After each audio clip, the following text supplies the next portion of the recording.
Tokenville City Council to order. First order of business tonight, Councilman Williams will lead us in the Pledge of Allegiance, after which Councilman Chaves will offer an opening prayer. Stand.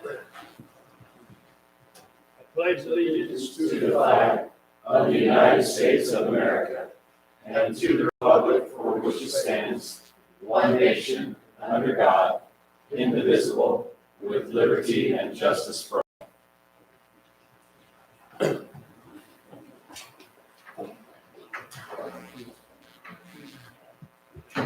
Our Father in heaven, we're grateful to be gathered here this evening. Grateful for the opportunity to see several or many citizens out tonight. Looking forward to the discussions and opinions that will be rendered by many. I'm grateful for the opportunity that we have to serve in this city. We pray that we might be mindful of each other's opinions and respect one another. And we're grateful that we live in such a place where we are able to be exempt from all these things that are happening in these major metropolitan cities throughout the United States and throughout the world. We're grateful for the opportunity we have to live in Tocqueville. Grateful to be able to raise our families in Tocqueville. We're grateful to be neighbors and friends with one another. We thank thee for the opportunity we have to know one another, to serve one another, to befriend one another. We give thee thanks for that. Pray thy Spirit might be with us this evening. In the name of our Lord and Savior, Jesus Christ. Amen. Amen. Amen. Thank you. Thank you. All right. I have no opening statements or comments assigned for tonight. Is there anyone in the audience who would like to make a statement of belief at this time? Okay, hearing none, then we will look at an approval of the agenda order. City Council. Anyone have? I don't see anything in there that needs to be adjusted. Is that a motion?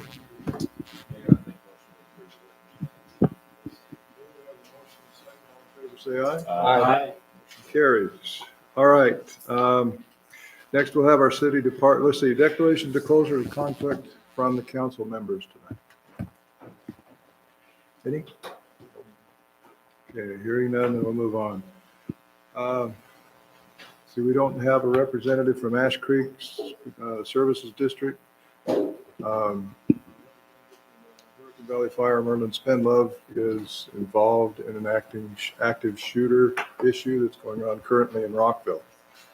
So if you're praying, people pray that ends well. Planning Commission, Mr. Campbell. We are still working on the ERU figures and the resort zone overlay.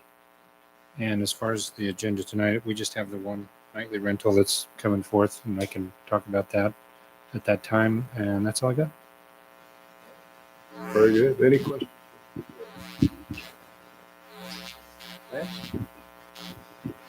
Public Works, basically, we've just been trying to, we got some new humate down on the ball fields. We've aerated them, trying to get ready for getting everything done that we've had. Other than that, that's pretty much all we got going right now at the city. So. Okay. Mr. Page. Yes, so I'd like to introduce our new intern, Afton Moore. Here she is. It's Afton Moore. So do you want to introduce yourself a little bit? Or? And I am finishing my master's in public administration at SUU. I'm doing an assistant state and local government. Professionally, I work at Rosenberg Associates, which is a civil engineering firm, land surveying firm here in St. George. Yeah, personally, I've got two boys. They're adults. One's married, one isn't. And anyway, I coach high school volleyball, super involved in a lot of different community things, and I'm super excited to be here. So thanks for having me. We're glad to have you. We've been working the dog out of her so far. We're excited that she's here. So far, we've received incredible interest in our public works position. So we're excited about that. We're continuing to work on the bypass road, and Ty will probably have a better detailed update than I can provide at this point. We're hearing some pretty good development interest in the Grapevine area, the southeast of Leeds. So they're kind of throwing out the idea of maybe another interchange between Leeds and exit 27. So that's just, I guess, kind of first thoughts about that idea. Yes. I heard about this one, but I heard that was like 20 years down the road. Is there talk of moving that up chronologically, or is it still 20 years down the road? When I was talking with Myron, he said, yeah, in order to get it even started for 20 years down the road, you have to get it on the list. But maybe with the developments that are planning to occur, that could leapfrog. So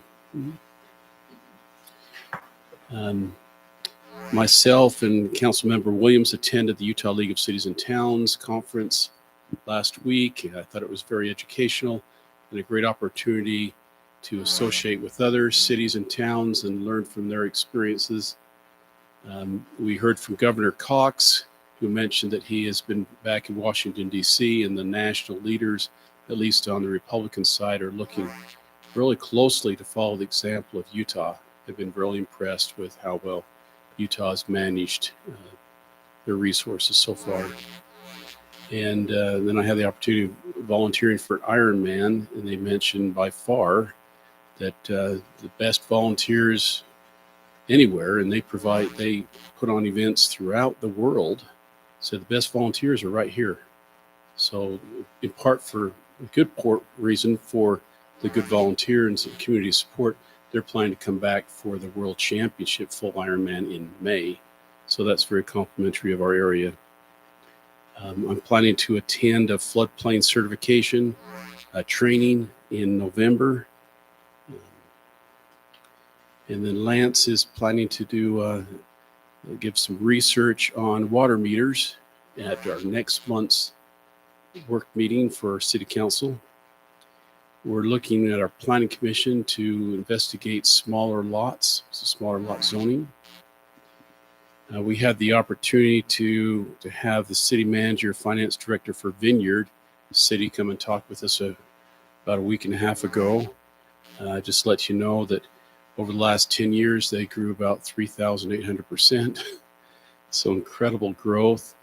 Just a few highlights of our discussion.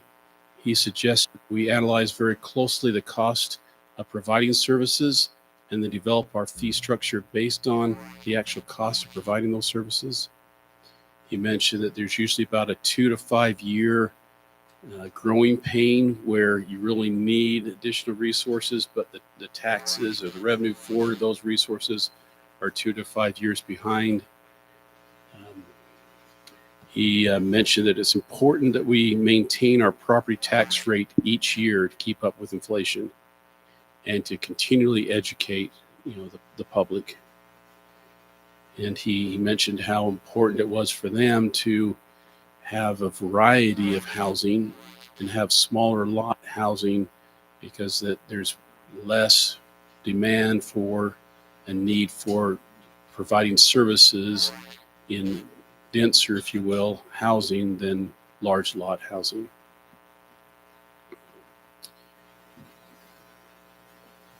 And we're looking closer into measuring and enforcing our dark sky ordinance. And I'd like to encourage members of the Planning Commission and City Council to go on a show and tell, if you will, with Matt and Scott with Sun River Corporation of Sun River St. George. They're willing to provide that, and I'm sure they would bend over backwards to provide any training or that could meet your schedule. So they're more than willing to do that, and I think that would be a really good idea. I know many of us have seen Sun River St. George, but perhaps we haven't had the opportunity to have the explanations for the whys and what we're seeing when we visit the existing community, and that could be very educational for us, anticipating their planned growth around the bypass road. So that's my update for right now. Questions? Okay. All right.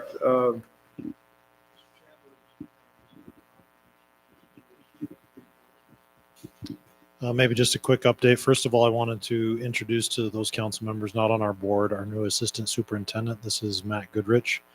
He's taken the place of Blair Gubler at our organization and is quickly getting up to speed on things.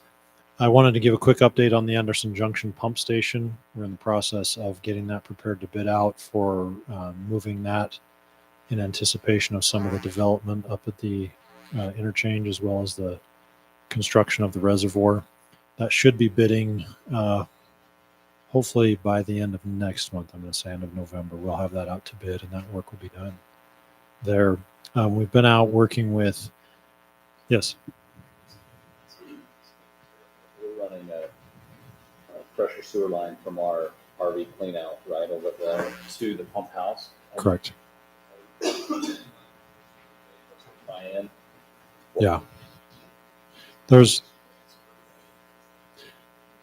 so accommodations, you mean capacity or? Is it coming directly into the wet well? Is that the plan? Okay. Yeah, whatever the layout is, we have a couple of upstream manholes. I think where you're talking about coming in is actually a little further upstream from where the manhole sits. But if it is at that location, we've got one manhole right outside the gate, which is where we would have you tie in. Yeah. Yep.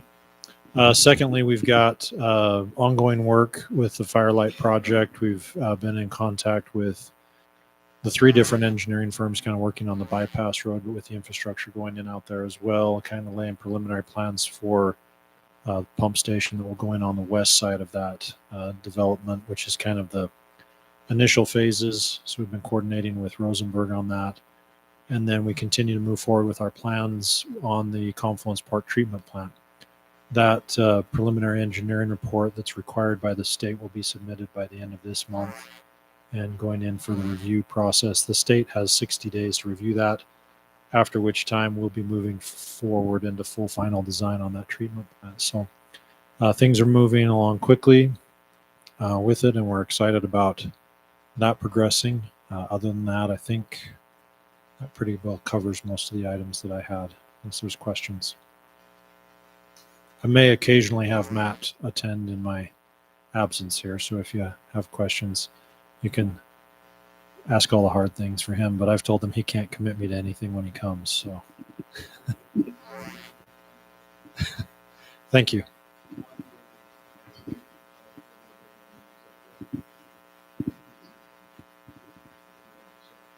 Okay. Heath Snow, our attorney, has arrived. So have you got anything to tell us? No, See. there's a couple items on the agenda that I'll just have some discussion on. And then I think city manager asked for an update on a piece of litigation. I'd probably rather give that discussion in an executive session. Okay. Sure. So we'll plan on an executive session tonight. Then. All right. Next on our agenda, presentations.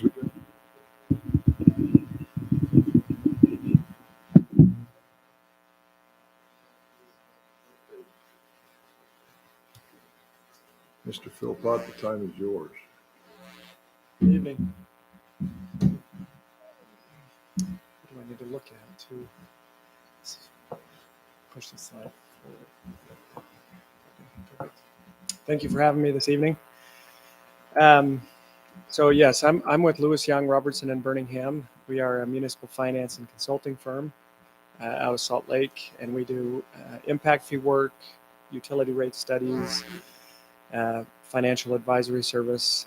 This evening, we're going to address the impact fees, that project that we've been working on for quite some time, and I'm going to present to you our findings, recognizing this is in draft format. You have the opportunity to provide input, as well as we can receive input from the public through the noticing process as we prepare for the next phase, which is public hearing.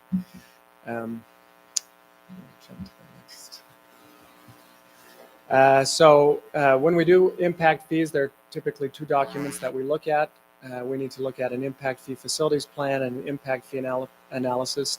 Depending on your population, an impact fee facilities plan may not be required. In this case, it's not an official IFFP is not required due to your population. But the city has completed a capital facilities plan that we utilize to populate a lot of the information in this report. That feeds into the impact fee analysis. The statute refers to that as a proportionate share analysis, which is in essence, we're dividing the cost of future facilities amongst the development that's anticipated in the future. This slide illustrates the timeline and process that we go through. To start the process, at the beginning, there's a notice of intent, then you work through the documentation and analysis. We then get ready for public hearing by presenting preliminary data to you that you can review. That information is then made available to the public and they can provide input. And then we hold public hearing where you have the option to adopt, modify, or reject the impact fees. So what we're presenting is the maximum calculated impact fee. As a legislative body, you can adopt something lower than that if you choose. You can choose to eliminate impact fees altogether. You just can't adopt something higher than what we've calculated unless we go back to the beginning and recalculate if something was omitted or if we missed something from the analysis, then we can correct that and update the study. It's also important to note that if you choose to eliminate impact fees, then obviously there's a question of level of service and how do you maintain that, and what are the revenue resources you would utilize to maintain the level of service if you choose not to adopt impact fees. So every impact fee has a standard process. If you jump to the next slide, that illustrates the standard or methodology that we utilize. There's typically 6 steps that we go through. We have to look at demand. You have to look at your existing facilities. You have to establish your existing and proposed level of service, and then identify existing and future facilities that are necessary to serve growth. We then look at all the revenue resources that are available to the city and ensure that impact fees include only the costs that will be incurred by you as a city. And then we conduct that proportionate share analysis. Now, how we apply that to each service within the city is unique, and the demand variables are different. And I'll show you what that looks like. But these are the 6 main steps that we go through for every impact fee study. So stepping into that, the service area is all the entire municipal boundaries. If you were to annex, that could potentially require an update to the analysis. But based on proportionality, there's an assumption that there is proportionality, and so you could potentially assess as you look at annexation areas. But right now we're looking at the municipal boundaries as your service area. When we look at demand, we're looking at population, households, or equivalent residential connection growth, or ERUs, and trip growth. So basically the increase in demand on your systems as we look at the continued growth of Tokenville into the future. And typically we look at a 10-year planning horizon. The capital facility plan started with a 2020 date and looked out to 2030. While we look out 10 years, we recommend that impact fees get updated more regularly than every 10 years due to changes in growth and assumptions. We actually recommend communities look at internally at least impact fees every year to make sure that the assumptions are holding. If you see substantial changes into those assumptions or cost or the capital facilities, then that may necessitate an update to the analysis. Alrighty, so for the specifics, looking at parks and recreation, here we're looking at population growth. When we look at your existing facilities, what we're doing is identifying the acreage and amenities that you have within your community, and we determine a level of investment per capita. And that's the level of service that we define and require new development to maintain. We then take that value per capita and look at your population increase and determine how much revenue you would anticipate from impact fees to maintain that level of service. So here we're looking at approximately $1.8 million of impact fee revenues if you adopt the maximum allowable impact fee. And the intent of that is to ensure that you can maintain that level of investment that you currently provide residents with regards to parks and recreation. This approach allows for quite a bit of flexibility so that you can meet the needs of your residents, your future residents, as you acquire additional land and or amenities and make improvements on that land. When we look at culinary water, here we're looking at your system with regards to source and storage and distribution and the value associated with that. The Impact Fee Act requires that we look at your actual original value. So we have to look at your depreciation schedule and determine what value you have on the books at the time it was acquired. So we can't inflate that and use a depreciated replacement value or look at today's dollars for that existing value. We have to take what is on the books. And so we've looked at that for source, storage, and distribution. And then on the next slide here, we allocate that based on the demand variables within the community. So we look at how much source you have available, how much storage you have available, and the ratio of your distribution system. And we apply a percentage of that to new growth based on how much capacity you have in your system. An easy way to evaluate that is if you look at storage tanks, they have a defined capacity in millions of gallons of water storage.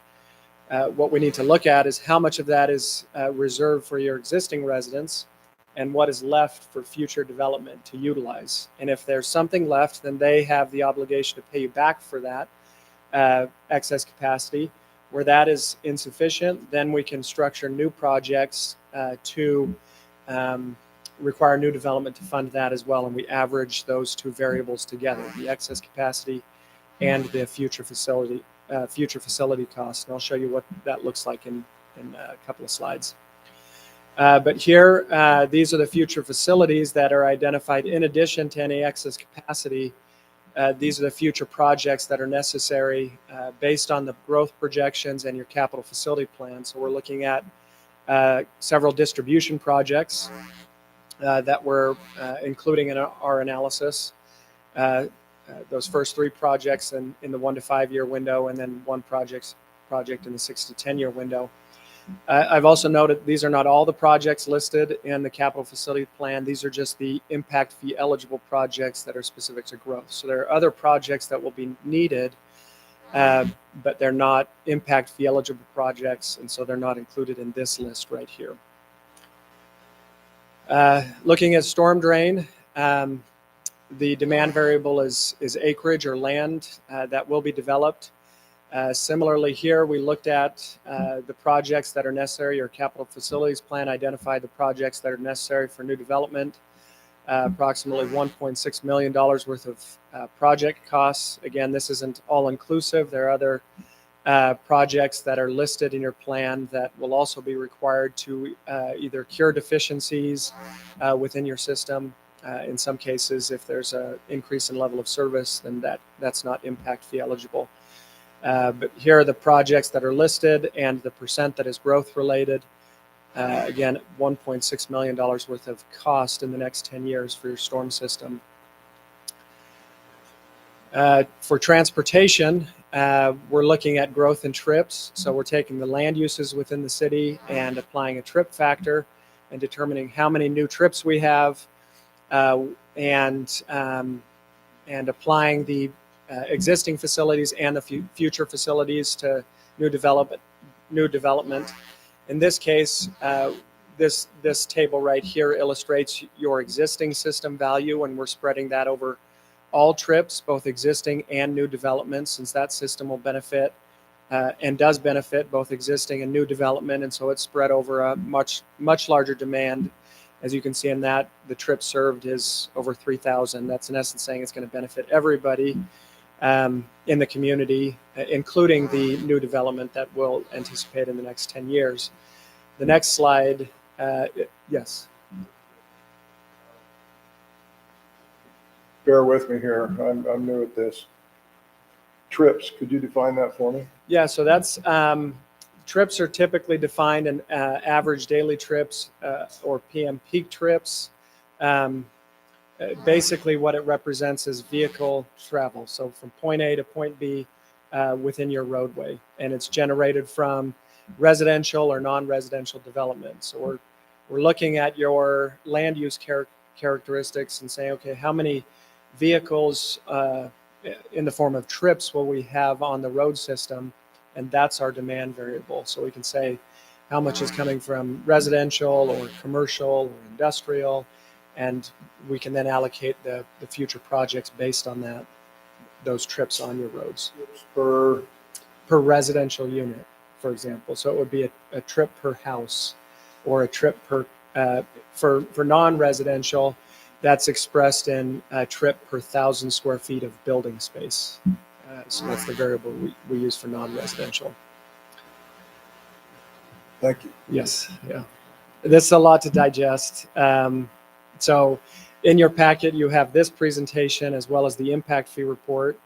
Ty and several staff members, we've spent a lot of time in this. But if you have additional questions as you review the documents outside of this meeting, feel free to reach out to me. I can help with any other additional questions that may arise as you look at those documents. This table illustrates the future facilities that are needed for transportation. Typically, transportation, you see a little bit higher price tag. Roads are expensive to construct. So here we're looking at almost $4.2 million worth of cost in the next 10 years as a result of future growth and the projects that are needed to serve new development. Again, this is not all the projects that are needed. It's just the growth-related impact fee eligible projects. Alrighty, so all of that information that I just sped through very quickly feeds into this proportionate share analysis. And this is an illustration of what that means. In essence, we're taking all of those variables, our demand, our level of service, our existing facilities and future facilities, and averaging those two together, looking at any financing. If we need to issue debt, for example, to fund facilities, we can include interest costs in the calculation.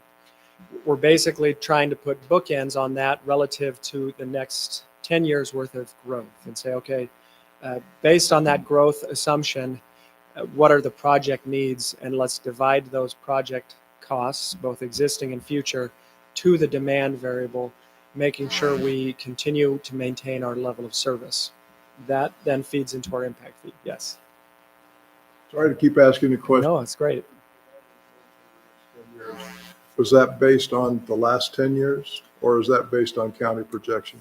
So the capital facility plan looked at growth and made determination based on historic as well as projections based on what's in the pipeline.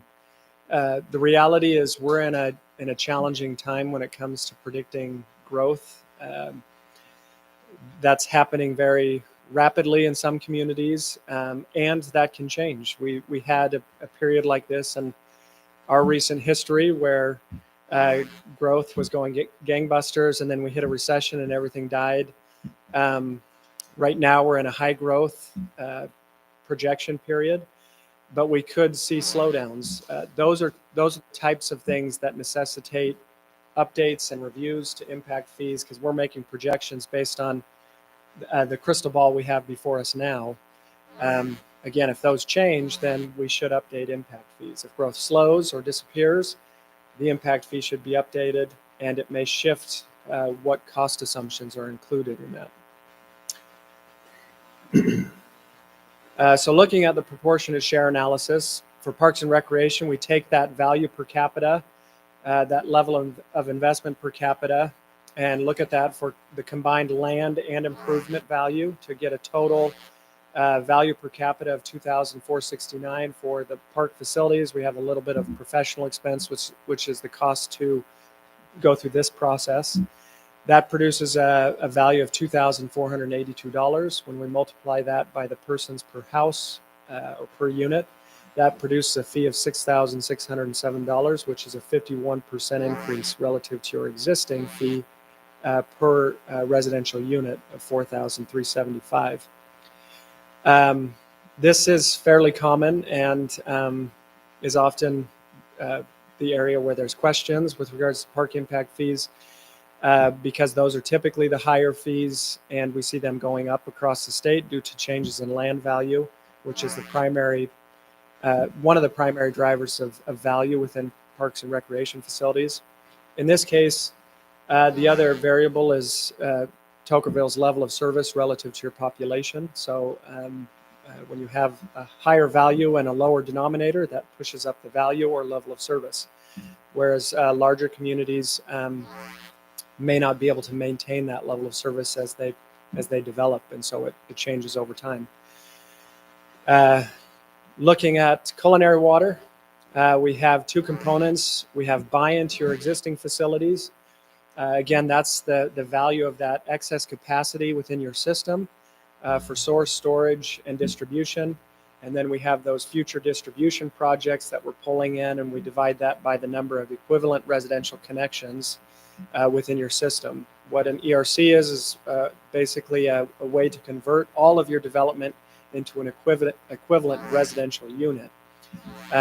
We then take that cost per ERC, which in this case is $3,390, and we multiply that by a variable based on meter size. And this is what your current schedule contemplates as a fee by meter size. Your existing fee right now is $1,795. That's going up to $3,390. So a large jump in your culinary water due to, in essence, those future facilities and your current distribution system. So parks and recreation and culinary water are where we're seeing the biggest jump. You'll see that on the summary slide in a minute. If we get the page turner's gone. Or we can just look at this slide and just stare at that 88% increase. Storm drain, this fee is on a per acre basis.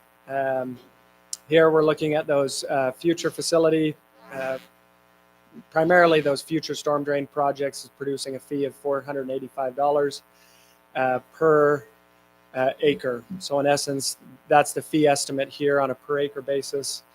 Not a huge fee, but you don't actually have an existing fee for storm drain. So this would infuse some impact fees for storm drain projects as we move forward. And then the final is our transportation. Yes. Yes. The 485, one of the things that drove this was being able to charge a commercial rate or a large parcel rate. So we'd use that 485 in that instance, and then we'd use the 1639 400 for like a new home. No. No. Yes. It's on a per acre basis. Yes, the demand variable that that was provided as part of your capital facilities plan is a per acre basis. So if we want to look at a residential unit, yeah, so it'd just be based on the acreage of the lot. So on transportation, here we have the buy-in component, which isn't, there's not much there. It's primarily driven by your future facility cost.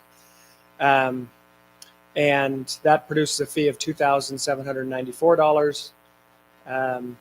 And then that is, when you look at the how we allocate that to the different land use types, this goes to your question, Mayor.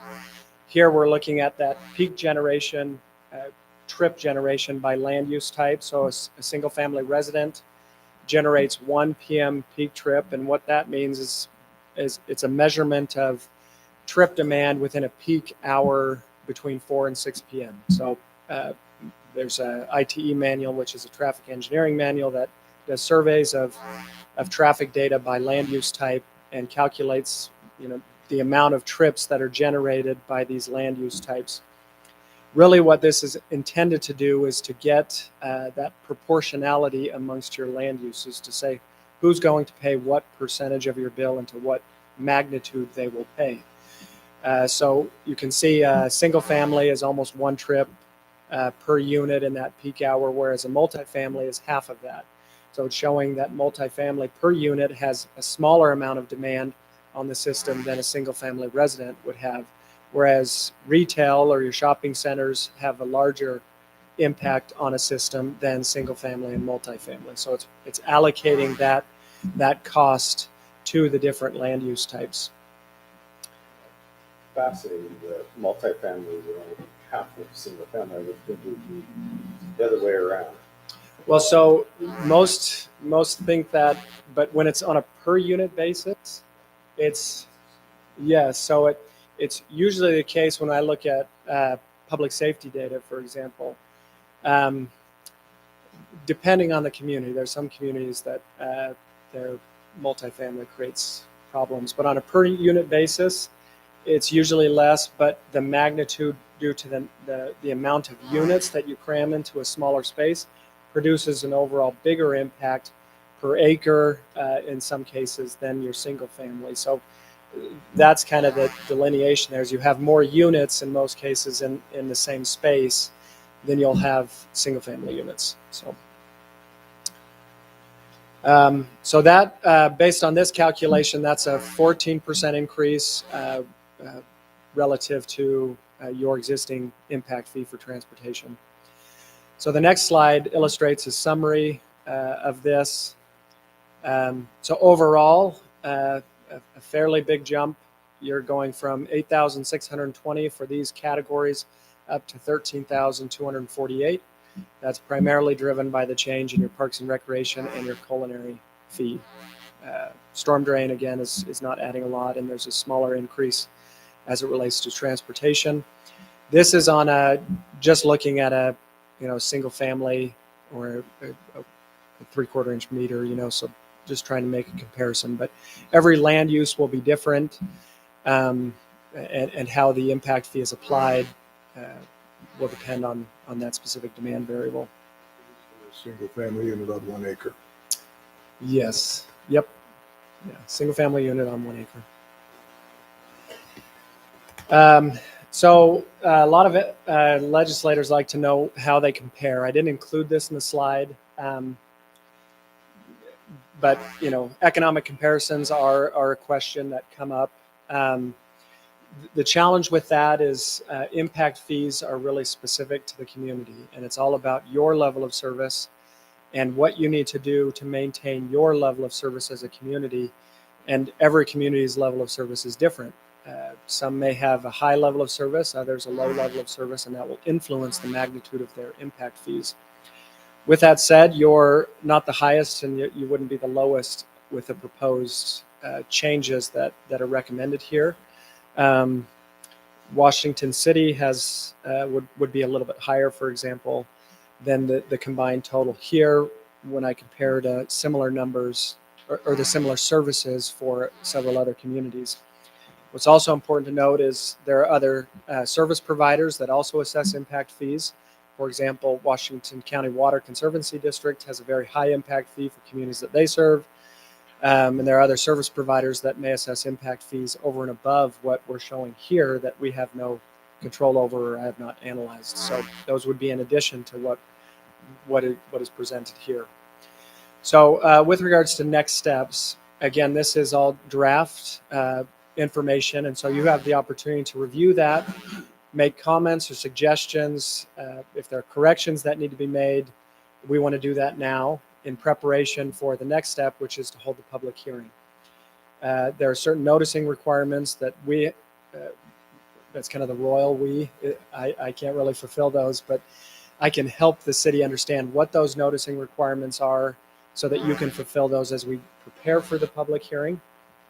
And again, the public has the opportunity to provide input from now until that public hearing and even through the public hearing, for which you can consider. And then again, you have the option to adopt, modify, or reject those impact fees. Any modification is lower than the proposed maximum, or you can choose to eliminate fees altogether. That's your choice as a legislative body. Once you do make the decision, any change, the statute indicates that any adjustments to the fees require a 90-day wait period, but by practice, it's really any increase. If you're proposing to increase impact fees, there's a 90-day wait period before those are effective. We recommend if there's any decrease, which we're not proposing any decreases, those would be effective immediately. But in this case, you would have a 90-day wait period before you can assess any change to the fee. Yes.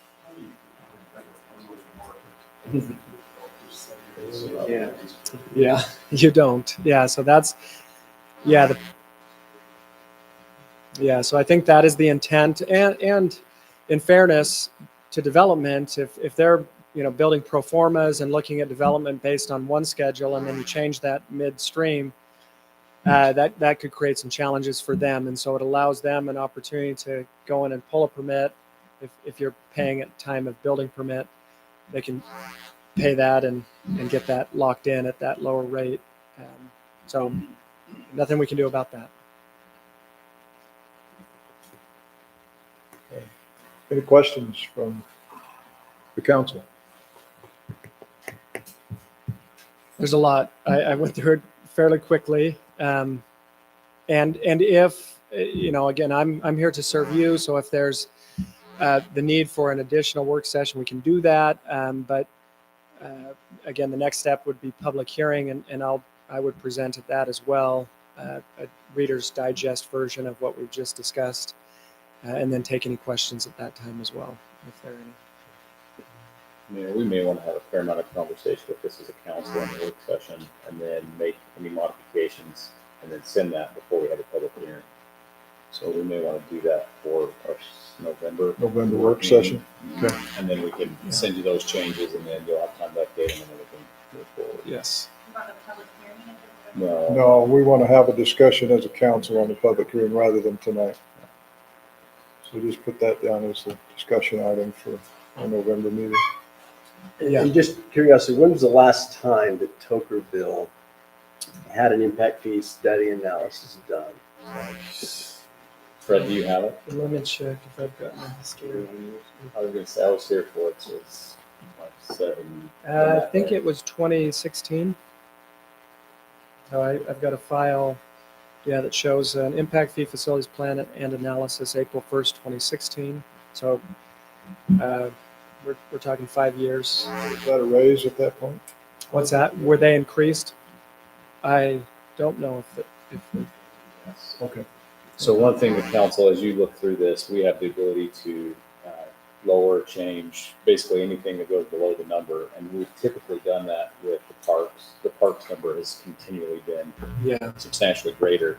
Part of that is when you assess our system, we have a lot of land already acquired and big parks, and we have a limited amount of ERUs that are benefiting from that. So it really skews that number. Yes. And that's how we justified last time lowering that number back down some instead of that great, the size of jump that it is at this time. So just as you look through it, be mindful that we have the ability to make modifications to that. And then, And the other area that there's flexibility is in any excess capacity, because that's value that's already been paid for, obviously, and so there's some flexibility there where you don't have a future cost looming.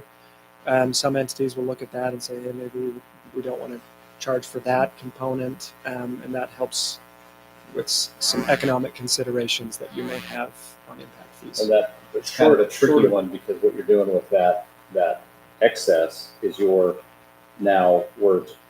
raising our water rates to the citizens that live here, Yes. right?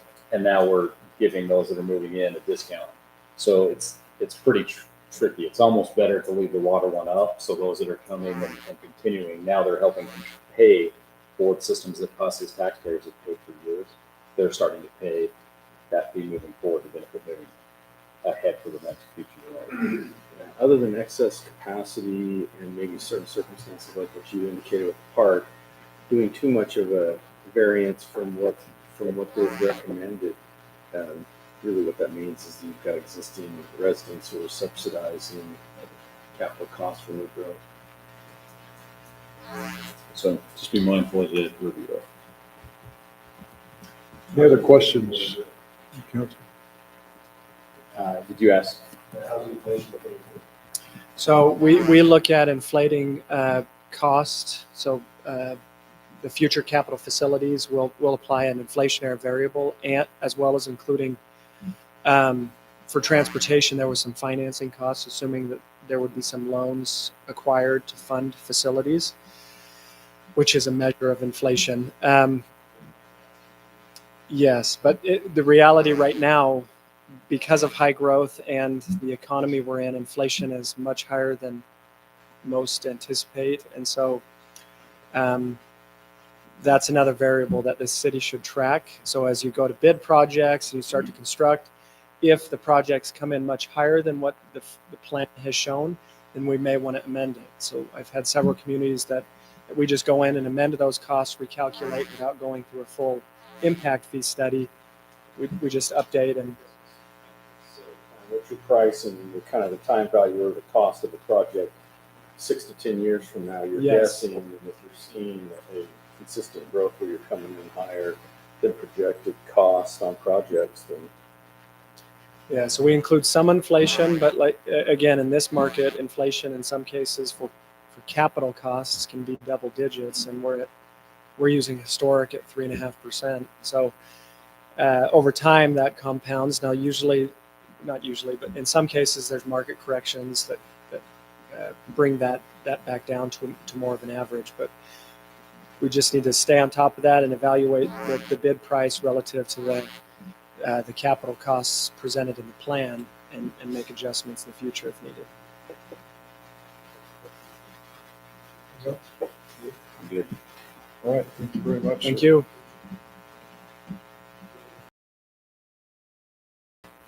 Those in the back, could you see this? So is this screen large enough for those of you in the video? Okay. I didn't know if we needed to turn one of these side screens around. Public to see. Yes, Well, that's true. I didn't want to interrupt the presentation. I'm just looking forward to the next one.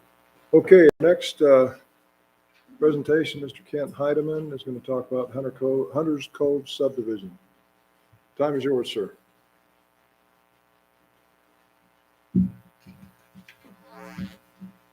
Thank you. My wife gave me a little warning and said, this had better be a very controlled presentation. So, well, you know, our First Amendment rights allow us to do have a robust discussion. And she said, well, I know you're robust. You hadn't better do that. So I will try and hold it down. I know I was a little, when we met with the staff, I was probably a little bit rude to, I was going to say some of them, maybe all of them. I called them city manager and talked to him and told him I'd be a little bit nicer.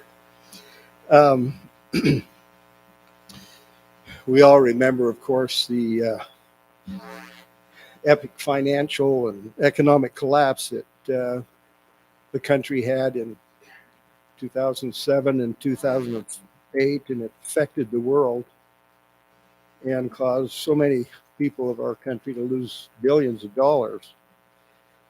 And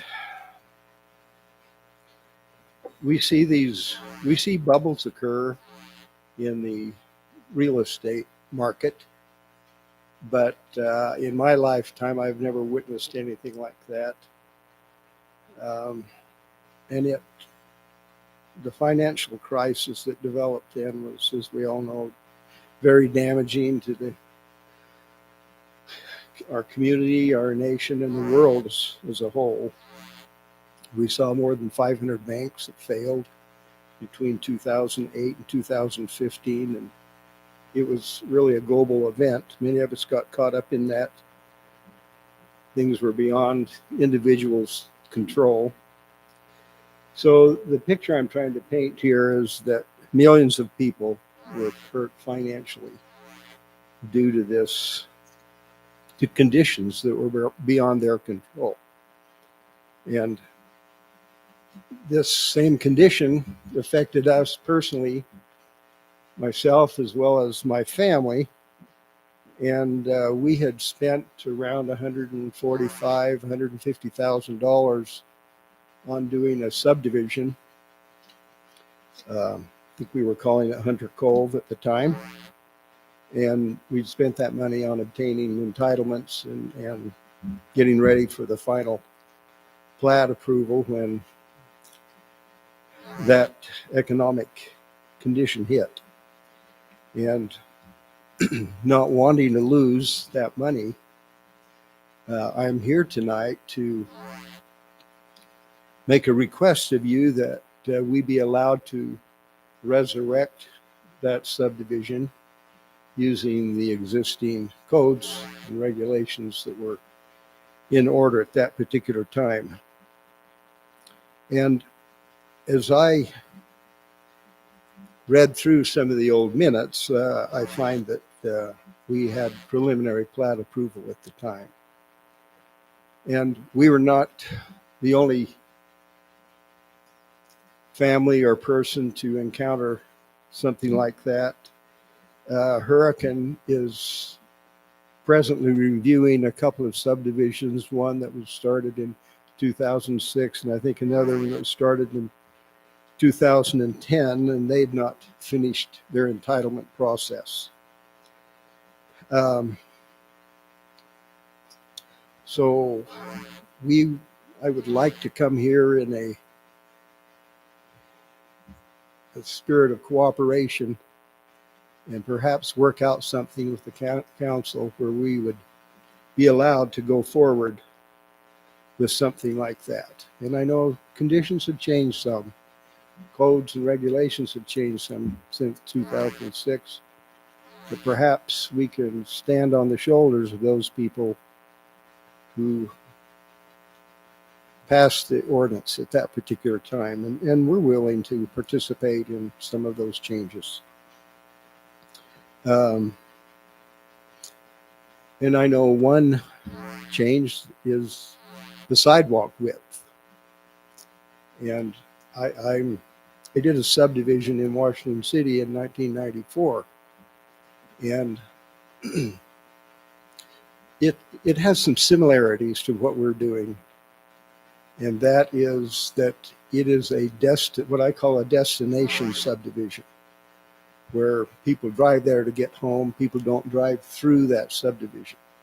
So it resembles old-time neighborhoods in a sense, where people, 4 or 5 and 6 of them at a time, they'll get up and walk in the morning, and they use the streets.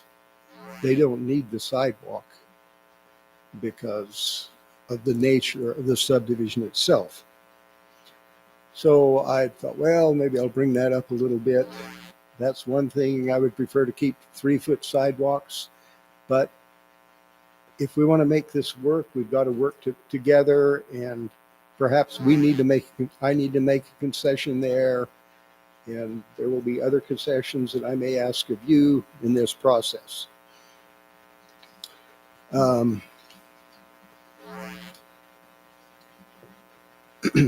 this, I just want to reassure you that this is not a precedence that we're setting, that we come in and ask for that. I did a little research, and this same thing, these requests are occurring throughout the county.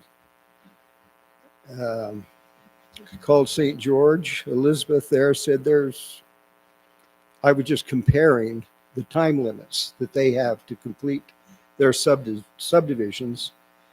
And Elizabeth said there's no need for time limits because their ordinances don't change that often or that much. She said if everything's the same, they just send it on through. She said it's a waste of time and money for the city to review them again if nothing has changed or if the changes are minor. I'm not quite sure even though that would benefit me, I'm not sure I agree with that. I think perhaps these ordinances and our paperwork and engineering should be reviewed by staff. Hurricane has an 18-month window, then they review. And as I mentioned previously, they're reviewing a couple of subdivisions, and I think they're using the same plans from what they told me over there. There are no new fees. The city just processes them and is pushing them through like St. George is doing. And it's a cooperative effort on both sides. They're trying to work with the developers and help the economy. Washington City, they have a year up to and including the preliminary plat. Then 1 year to bring phase one into to finish it. There's no time limit, and they're finding that there's a shortage of building material right now, and so that slows things down. So they've had to adapt as well. Leads, their limit is 12 months with lots of extensions possible for, they gave various reasons. Apple Valley, it's up to the contractor, and they're very flexible. So I'm hoping that we can work together on this and that you would allow us to use what we had approved in 2006, and that we can work together and perhaps we can get final plat approval with our subdivision. Are there any questions? Mr. Hyman? Yes, I do. Thank you for coming. And yeah, tough times are always ugly, right? They're just, it makes it more difficult for others. But I want to make sure I understand. So, did you previously request any extensions? No, we did not. I look too. Does our code allow for the resurrection of something from 2000 and what did you say, six? Does it allow for it? That's a great question. The city manager asked me to look and be prepared for tonight's discussion on this. I mean, we do have a preliminary plat expiration clause in our subdivision ordinance on just a standard conventional subdivision. It's if final plat isn't approved within 6 months, or you can seek another 6-month extension. If it's a multi-phased subdivision, then it's 3 years and you can get a 1-year extension. So we have that in there. We also have what I find interesting, some language as far as the preliminary plat and the construction drawings aspect of it, is that if there are not public improvements that are adequate or available on them, that the final plat can be deferred. It doesn't say for how long or for what. And so it does contemplate an ability of the council to grant a deferment of the final plat or treat it as a deferment. So I don't know how we want to deal with this. Is there a basis for that, for a deferral? Well, I would have to get a little bit more information and know if I fully understood. I know that the city wasn't looking at that time period, or hasn't of recent looked at spending a lot of money, going out and borrowing money to extend utilities to a certain place or something like that.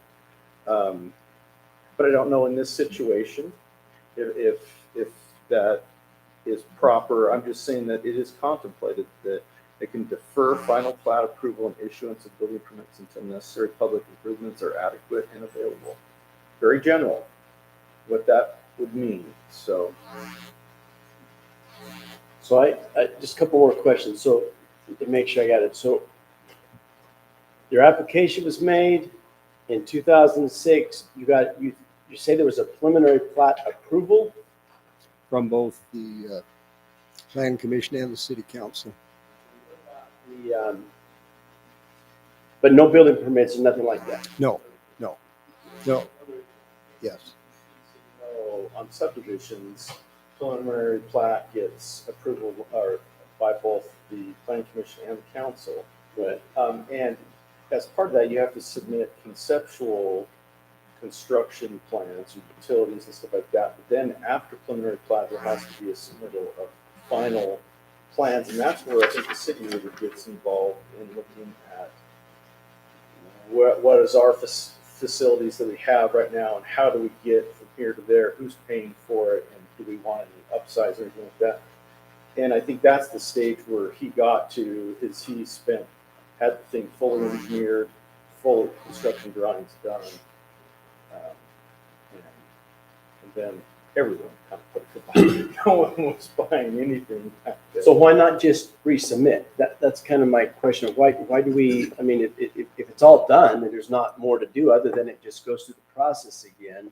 Because that would be my question too. One, I would guess timing might be some of it, but if there has been change in ordinance in the interim, and I remember this plat that there was some discussion on hillside ordinance because of its location and things like that, but I think both the planning commission and the council got comfortable and approved the preliminary plat based on, I don't believe we've touched hillside ordinance since then. I don't know if there's been any significant, I mean, the applicants indicated, which was something I didn't think of, that we widened the standard for, when we approved our road cross sections, we've approved 5-foot sidewalk standard instead of 3-foot standard. But I don't know if there's anything else like that. The only way we're going to know is if it's resubmitted. I mean, we can't just blindly say, yeah, go ahead and start doing it, right? That's not an option, but Right, and that's, that don't fit Well, I what think, you want, then can't that be raised in a new application process? I think if they don't have to go back to preliminary plat and can resubmit construction drawings and submit a final plat to get on the next council agenda, that's probably about a 3-month advance in time to review that. Does that make sense? Because when our staff, or if we send it out for professional review, says, hey, in the approval of the construction drawings, the final construction drawings, you're gonna need to go 5-foot sidewalk, those things will get worked out and they will show up on the final plat. It's whether he has to go back to square one, conceptual plat approval, preliminary plat approval at both planning commission and council. That's where I'm saying that's probably, Or square two, basically. I mean, it's already been designed, but I don't know, do we know what square one really is right now? I don't know what the difference is between. More information if you want, but if you want to wait until the discussion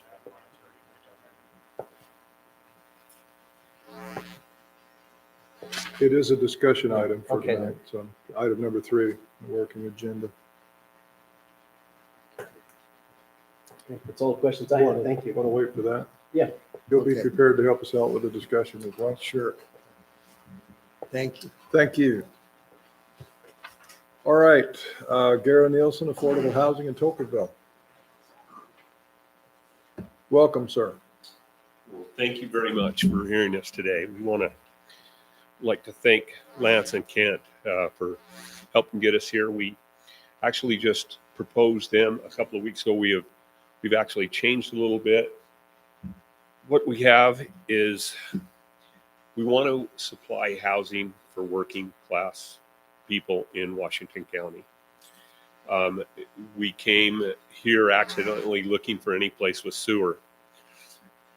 Our dream is to build affordable housing, sell it way under market, sell it on a lottery system. They won't even be for sale for the general public, strictly because we're losing the employees in Washington County. And, you know, we have 14 kids, yours and mine, between us. And not only can't they find housing, even people with great credit really that get, let's say, the house sold out from under them, can't find a place to rent. So that's where the dream started.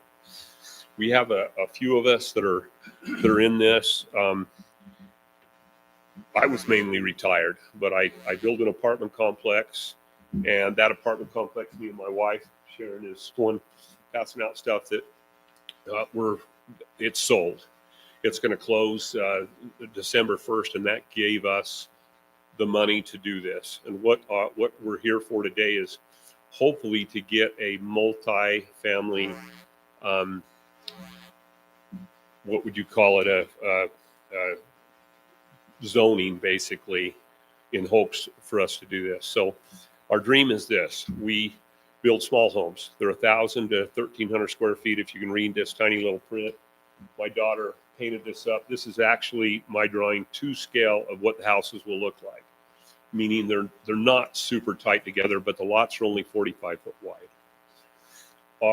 Our plan is to see if we can get these houses, build about 230 of them on 25 acres or whatever, that we can find. Lance had pointed us at Anderson Junction, and I know that would probably be, thank you, not two professional guys, the cardboard we found, and we didn't have a lot of time, and actually picked it up today. But anyway, so our dream is this, to supply houses. We already have the team to do it, and it's actually twofold. On the one side, it is get these people that really deserve it in Washington County housing. This is not a nonprofit, and we don't have any government money whatsoever. It's just right now there's a perfect storm.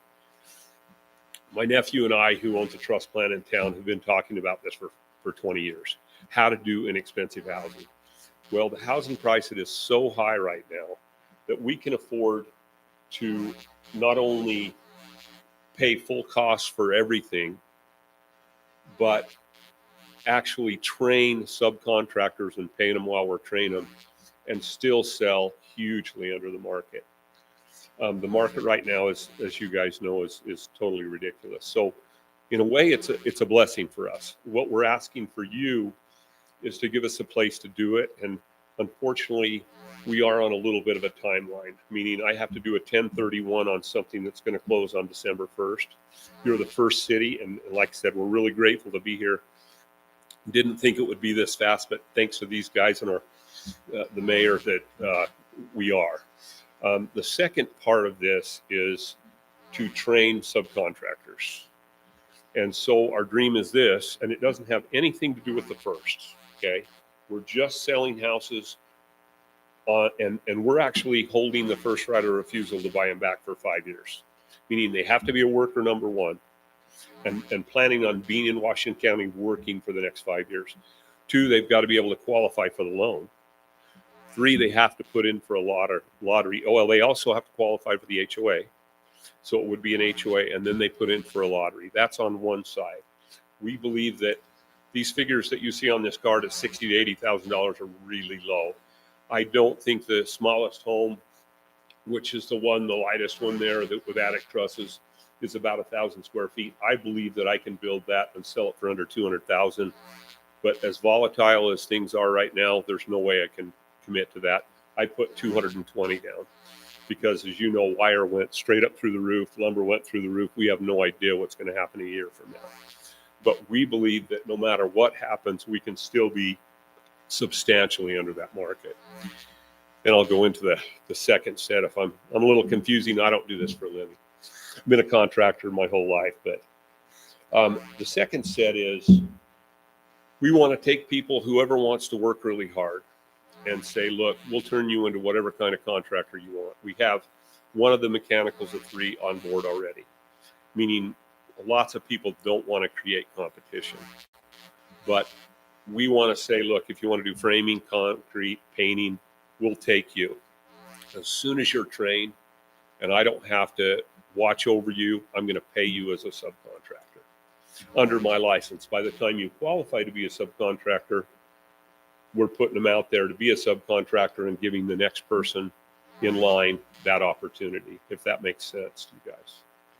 This is a dream that came through from partially having plants with 50 employees, and they're great employees, but you can only do so much if you're running a door machine or a truss saw, if you know what I mean, to give them an opportunity to make some real money. And chances are the lead guy would not even qualify to own one of these homes because we're putting a cap. That cap, I believe, would be 80 to 90,000, meaning the household income is over to 80 to 90,000. They can't buy one of our homes. That's a high cap. And I don't believe that we'll even have too many of those smaller homes. Why is because I believe I don't think the highest one is going to be over 270,000. Most people can qualify for those. And there's no, we're not giving them a deal as we're doing this as saying, hey, in bad times, like in the 70s or even in 2010 after the fall, I went back to work building homes in Vernal, and we probably made 15% on those homes. That's all we're doing. is our investors and our partners were saying, yes, we're going to give you a return on your money, but it's not nearly what we could. Now, remember, we're not even going to be 15 points. It's probably going to be, well, one is you take the 6% off real estate because we're not using real estate. They won't be, like I said, even advertised on the open market. We are going to blitz advertising. If you need a home and you are a worker and you plan on staying here for 5 years, please put in. And then the second thing, if I don't lose my thought here, is where was I, guys? Sorry, I'm nervous. Okay, so the second thing is to try and turn out these contractors as fast as we can. And right now, you can't get people on the job. Our guys won't leave the job, which means I'll be finishing 10 homes a month.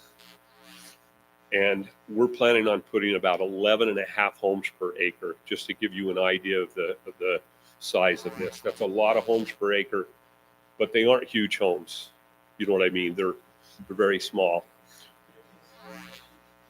So are you asking this, because the city doesn't have a zoning that permits that, are you asking Correct. the city to create a new zone that would allow for this kind of clustered homes? Is that what your request is? Yes, it is. It is basically as if I were doing townhomes, but I believe townhomes is not a good fit for us. Follow me? We would like homes that actually have a backyard the front yards are almost non-existent. If you looked at Sun River, they probably have 11 foot from the front of the house to the curb, but they have a deep enough driveway to still park a 20-foot car, and that's our idea.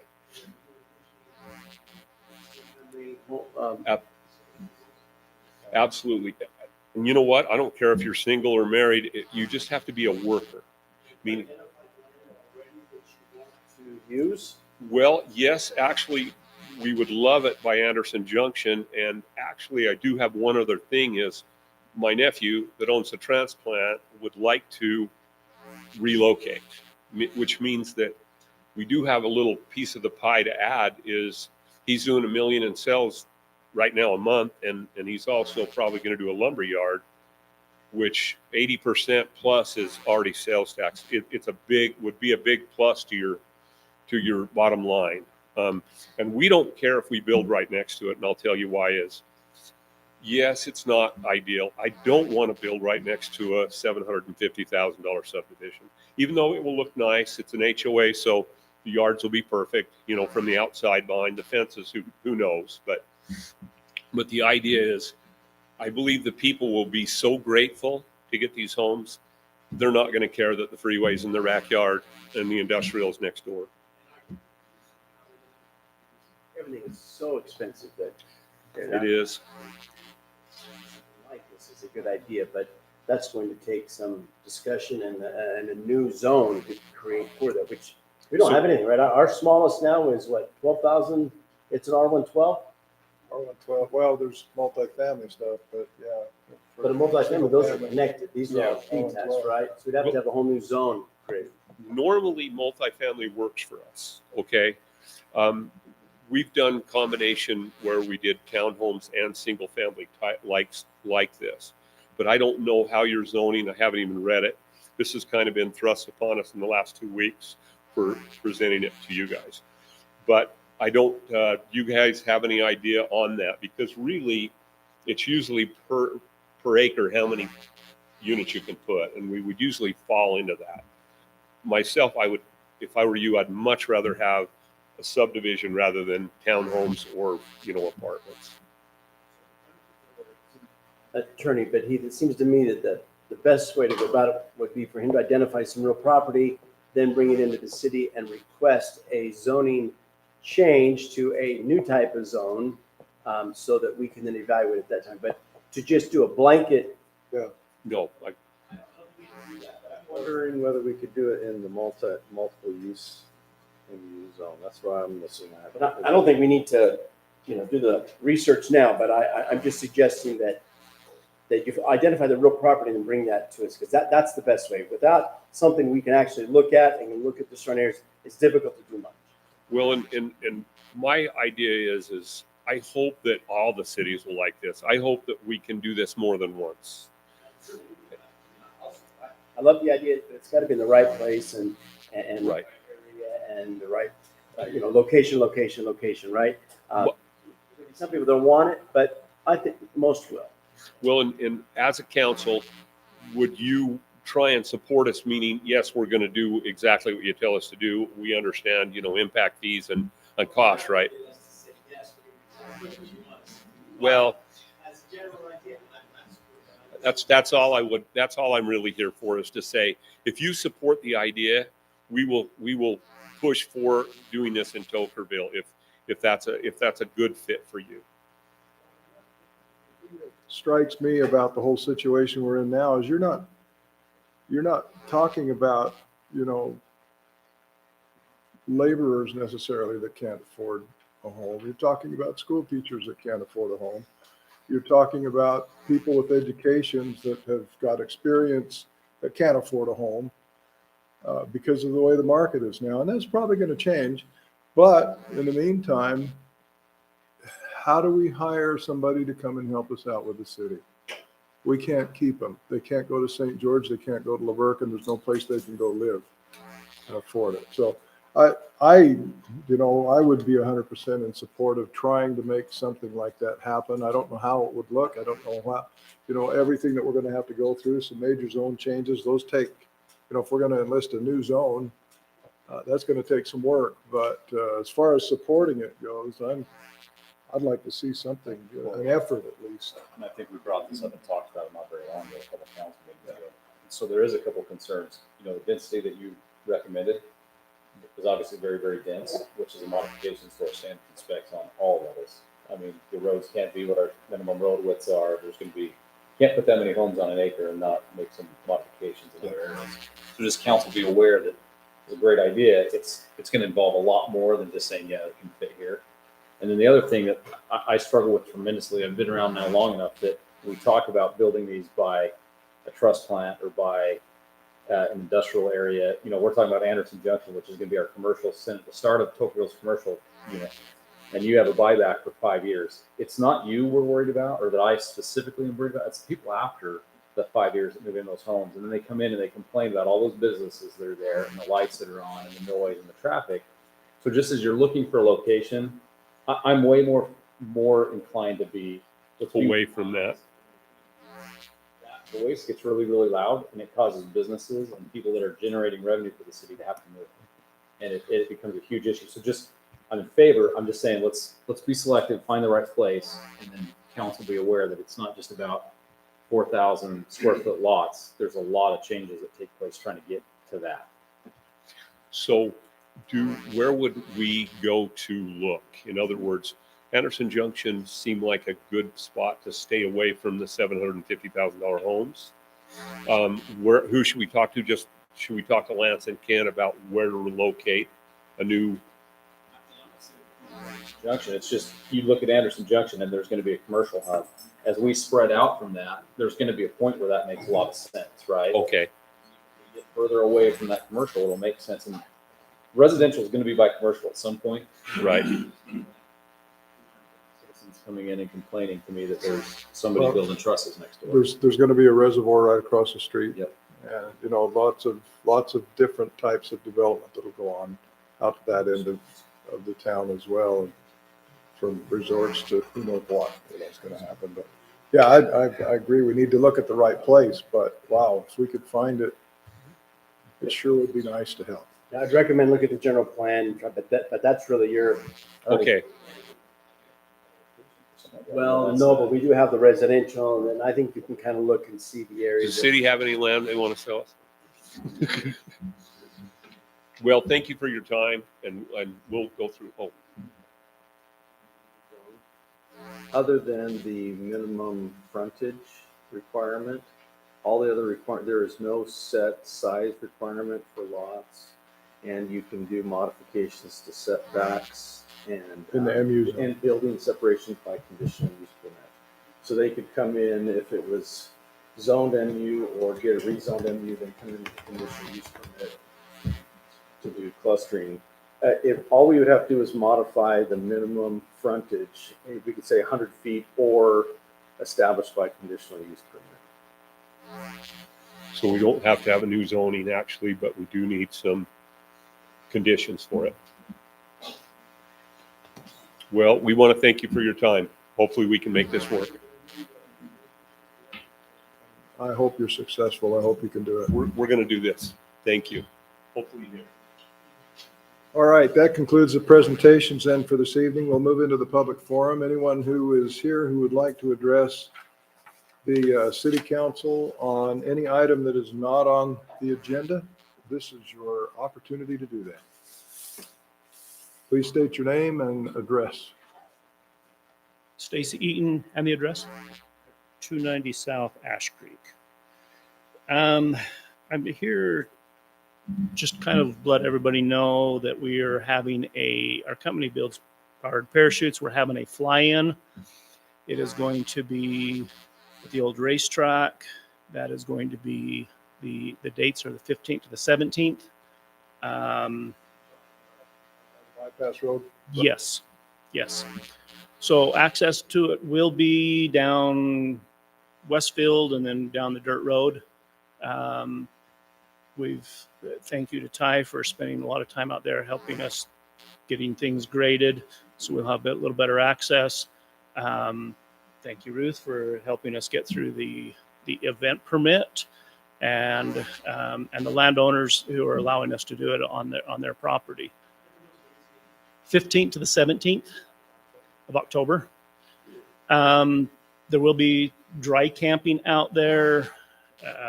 We're anticipating 40 or so powered parachutes. If everybody comes that says they are, it'll be significantly more than that. So everyone will bring their own powered parachute. Powered parachutes, yes. So 3-wheeled cart with a parachute. Okay.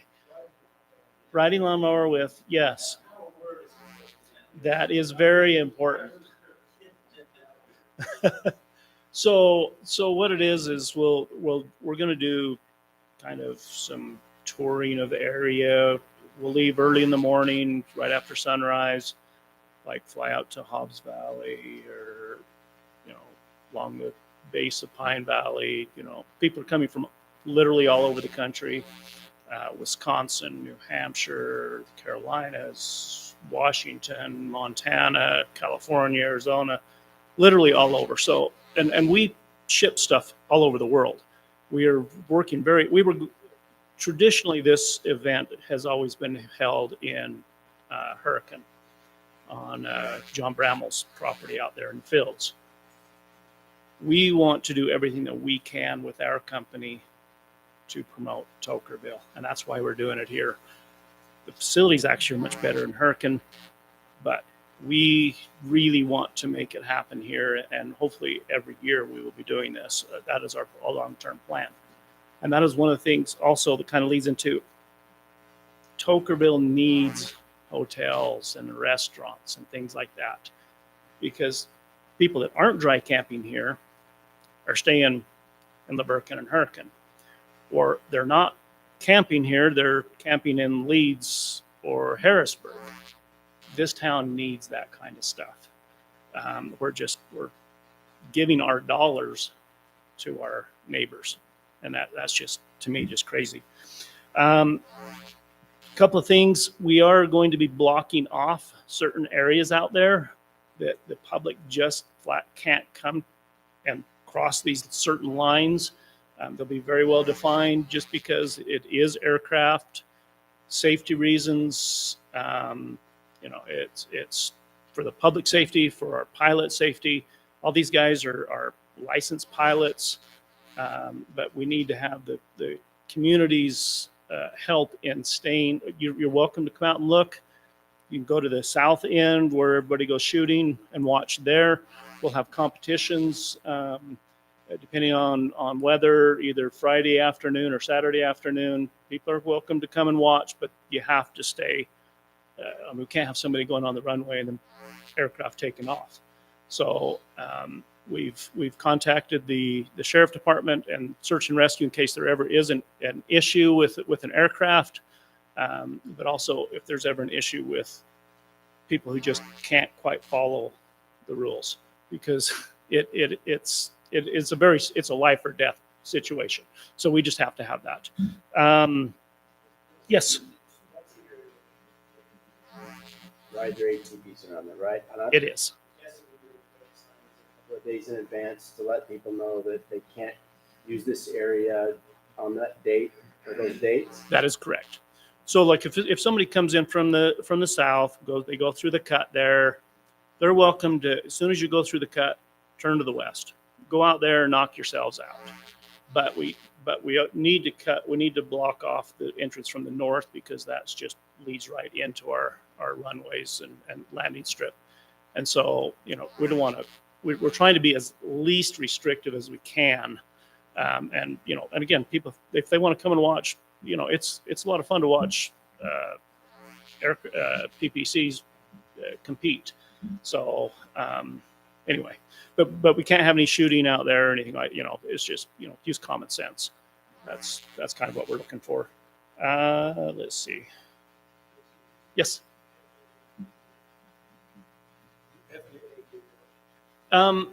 We're trying not to involve the FAA. We could very easily call them and say, hey, this is what's happening. But then if there is an issue with a resident who decides they can't stay off the runway, then that becomes an automatic huge fines and huge federal stuff. So we're trying to keep it local and friendly and that kind of stuff. No requirement. No, we're following all the FAA guidelines for what we're doing. For having a special event. We haven't asked them to designate it as a temporary landing strip, just because then it becomes very difficult for residents to come around. And so we're trying to keep it very friendly. We do need some volunteers, yes. So, and again, people are welcome to come and watch. There may be, no, I won't say that. Anyway, Anita's saying, shut up. So depending on weather, because we need to have calm winds to fly, it'll either be Friday afternoon, 1 or 2 or so, or Saturday afternoon. For the competition. But if you want to watch everybody take off, that's just after sunrise. 7:30 in the morning, and in the evening it would probably Be around 5 to 6 o'clock. Yes. And then we also plan to have a PPC parade flying down the Ash Creek, and it's pretty cool to see 40 or so powered parachutes. That's a one thing is, this is for the powered parachute community. This has turned out to be a huge event, which is really good for Tocqueville. We went to one in Missouri a month or so ago. There were 15. So this really is a huge event for this industry. Okay? Any other questions?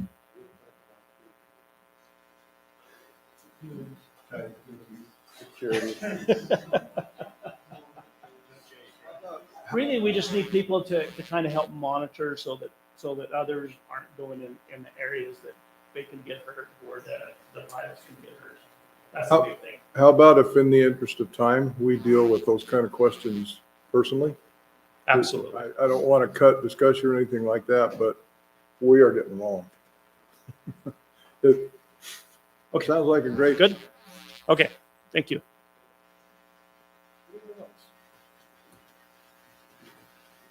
Mr. Peart. I'm Jake Peart, 1661 Chaparral Drive. I just have to say, in conjunction with these, I like high density housing. I would consider apartments and much higher density as we're looking at that, as you consider that. Anyone else want to address the council? All right, hearing none, then we will go on to our working agenda discussion on Levi Savage Monument at Tokenville Cemetery. I believe that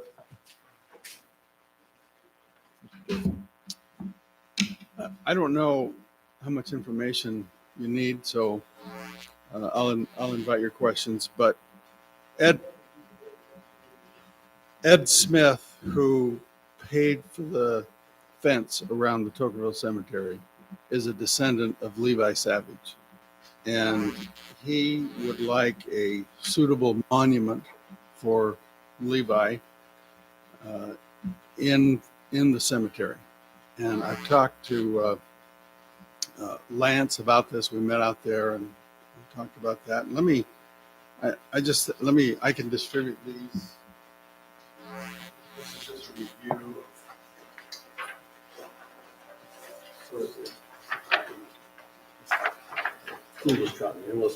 Okay. Thank you.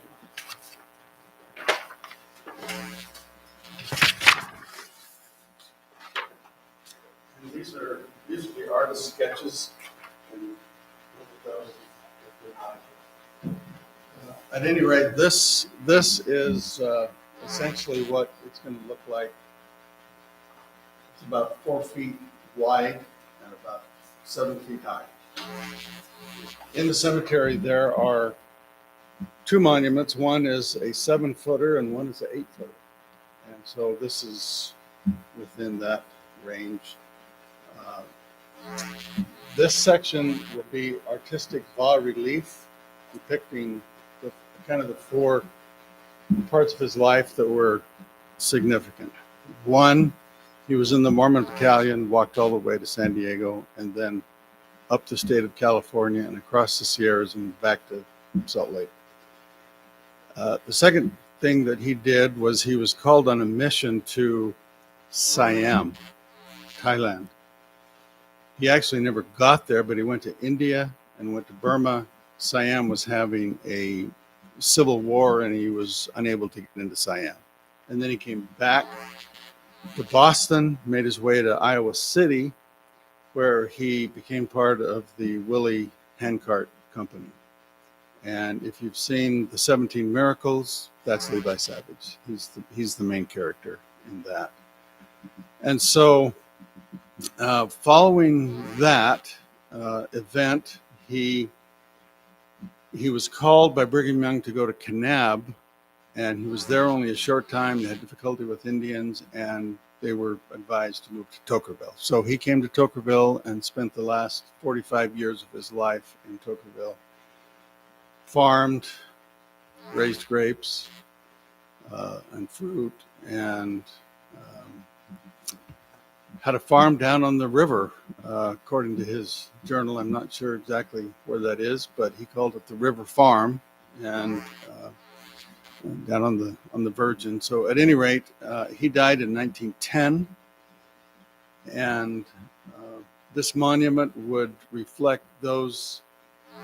We would have this upper portion, the pyramid portion. There would be 4 bronze plaques that describe, his Mormon Battalion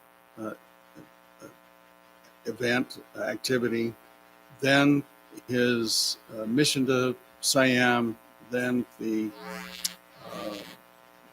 Willie Handcart Company, and then the 4th one would be just his life sketch, which ends with Tocqueville, with him living here in Tocqueville. So that's what we're proposing. I met with Lance, and we're looking about probably a 6-foot by 6-foot footprint, the poured pad.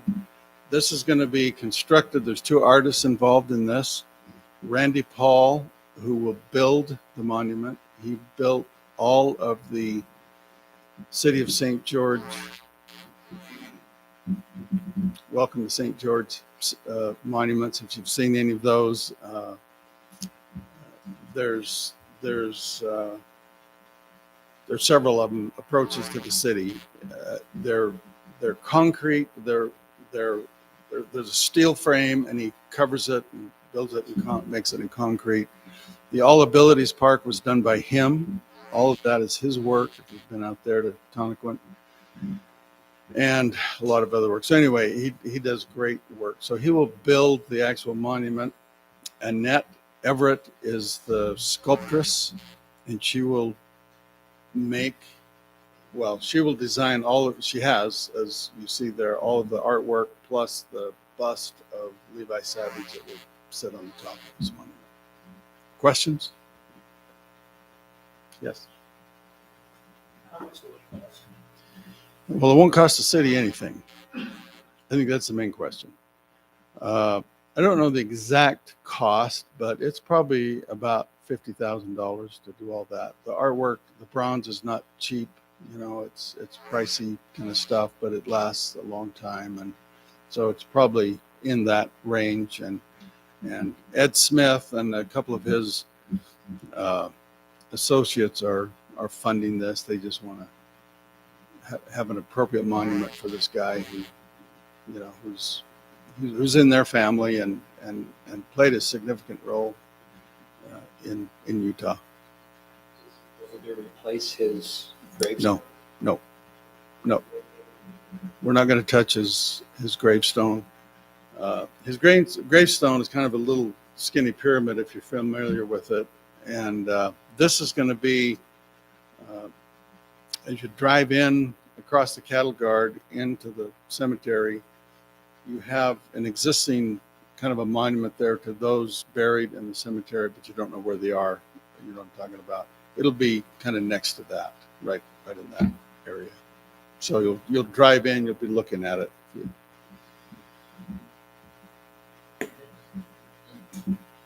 How does all fit in the great scheme of things up there? Well, where that other one is already located there, it's spot where it's from there. So it's far enough away from the burial plots, but I'm sure people society. Yeah, Ken? You might want to consider a policy for monuments or monument probably be a problem, but in the next 20 minutes,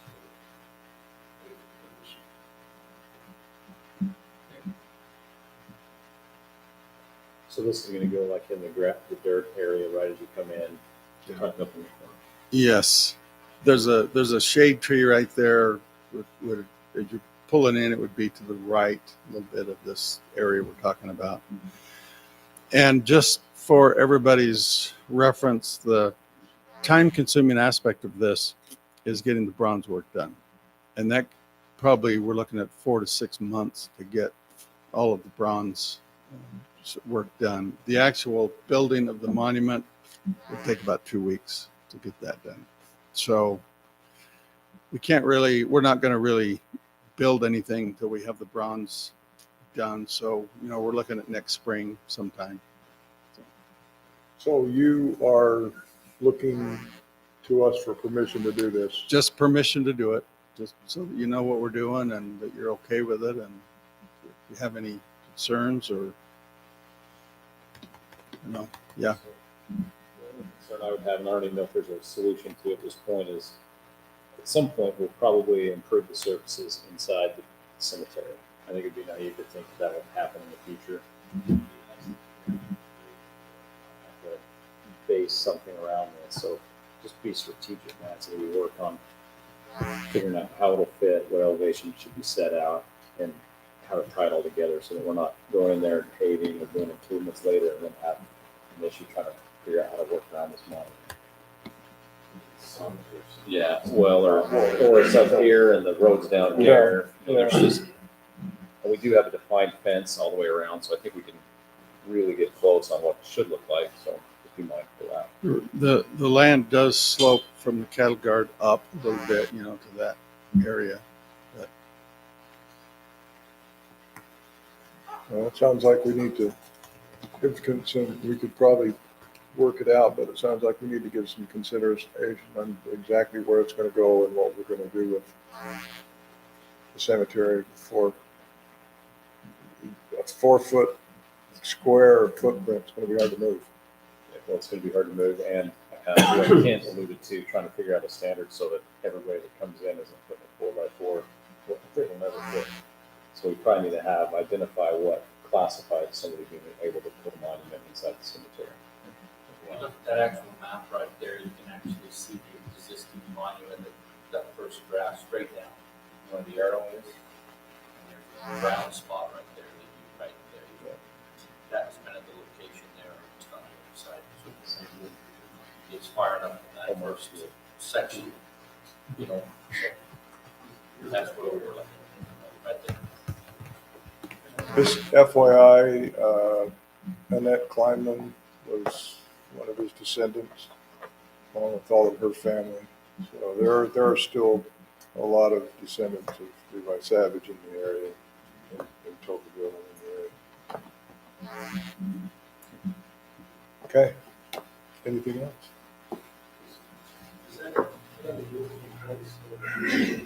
Yeah, no, it's going to be built in place. So that'll be something we'll have to vote on in 2 weeks. On the agenda, we can't vote tonight, but Okay.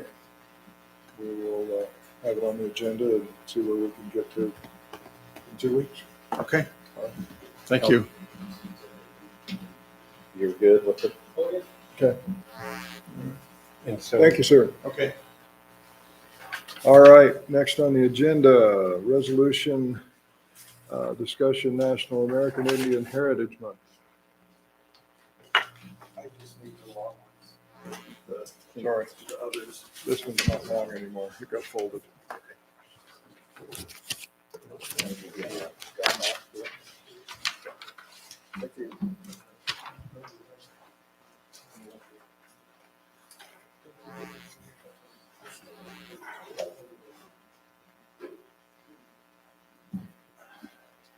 Yes, ma'am. Yes, Mayor Chamberlain and Tocqueville City Council. My name is Judy Lehman, and I'm with the Color Country chapter of the Daughters of the American Revolution. And we're requesting again, like last year, a proclamation for next month, and it's National American Indian Heritage Month. And our next meeting will be November 13th. It'll be 11 o'clock at American Legion Hall in St. George, and the program will be on American Indian involvement in the American Revolution.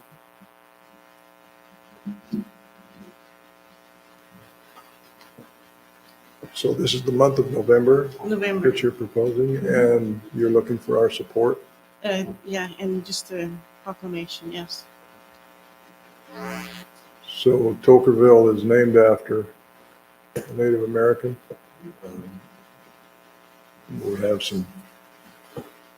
We have a dog in the fight, so to speak. Any discussion or questions from anybody? Thank you.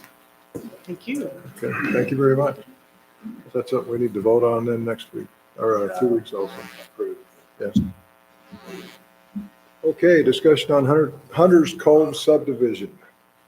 Any questions for Mr. Heidemann? Let's hear from Joey, or Mr. Okay. Campbell, that he had something. You want to take the microphone? Sean?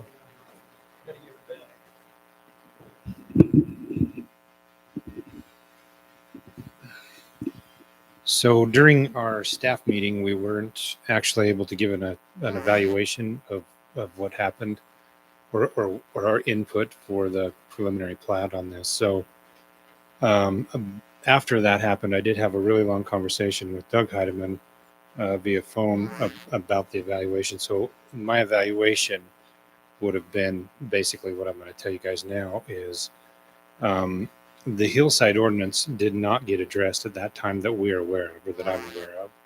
And it's pretty simple. And basically what we need to do, and if we want to go back to square one, is if anything is over 10%, it falls underneath the hillside ordinance, and then it changes the construction, the design, and it would alter the final plat. And there, so and also with that, there is one road that goes into the uphill portion of that plat that dead ends into another property that's going to lead into a hillside problem no matter what. That's right. So I've given this information to Doug. The second thing on that is there's not been a zone change. Maybe there was a zone change, change back to agricultural, I don't know. But as far as the zone change goes, it's going to take the same amount of time to do a zone change as a resubmission for the preliminary plat, agricultural. And also to point out, it's this plan, this exact plan, was what Walls submitted last year that got denied from commission and city council for the exact same density issues, and it was on a less sloped terrain anyways. Merlin did say in his after the applicants left that there's no turnaround in there for fire, garbage trucks, all that kind of stuff. We didn't get an evaluation on power or anything in there either. And also another one to look at is the road connecting to the state highway.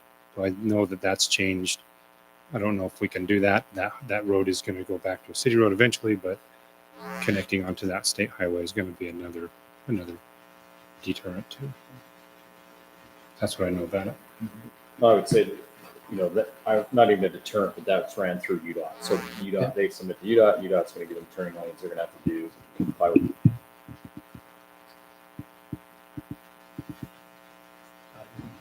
Looking at the culinary water.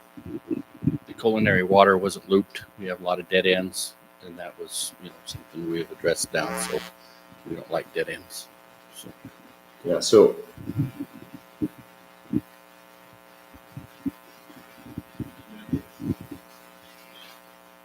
and I had quite frankly quite a few concerns going back to this thing back then. I'm more in line with submit and then work back through the process so that we keep everything moving the same way that we'd ask everybody to do, right? If that property would have changed hands, they would have had to come back and resubmit and move through it as well. And obviously, part of what's going on there is that the hillside, so the citizens are aware, as you're coming north into town, this is the Black Hill on the right-hand side, right at the foothill where Hunter Lane and SR-17 connect. There's and it about goes the property layout, and then it actually doesn't go up the steep spot, but it stays down on that little bench, just so everybody can understand where it's at.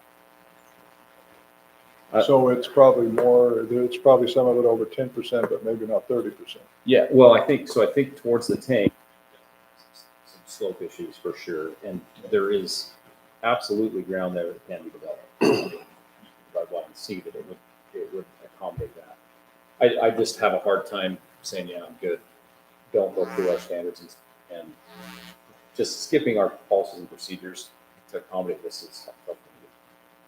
The hillside ordinance basically says 10, 16, 24, and 30%. 30% is cut off, and in between each one of them is a different construction standard. So, until we actually know that number, for actually building the roads. Yeah. And I mean, there would be no problem. I think there's going to be a couple things that are hard, as those plans would have been stamped by an engineer in 2006. So I'd have to kind of figure out if that's okay, right? If we're going to accept a plan that was stamped from an engineer in 2006, if we're going to ask for those to be re-stamped and submitted. But the process of them submitting those plans back, and I don't think I have a problem with that and going through the review process and then identifying it off the plan we already had. And we could address 4-foot sidewalks to 6-foot sidewalks, which were changes we've made. We could address the hillside issues. We could address road widths, turnarounds. I mean, that's what the process is for, is to flush out all those items and get a set of plans that we're comfortable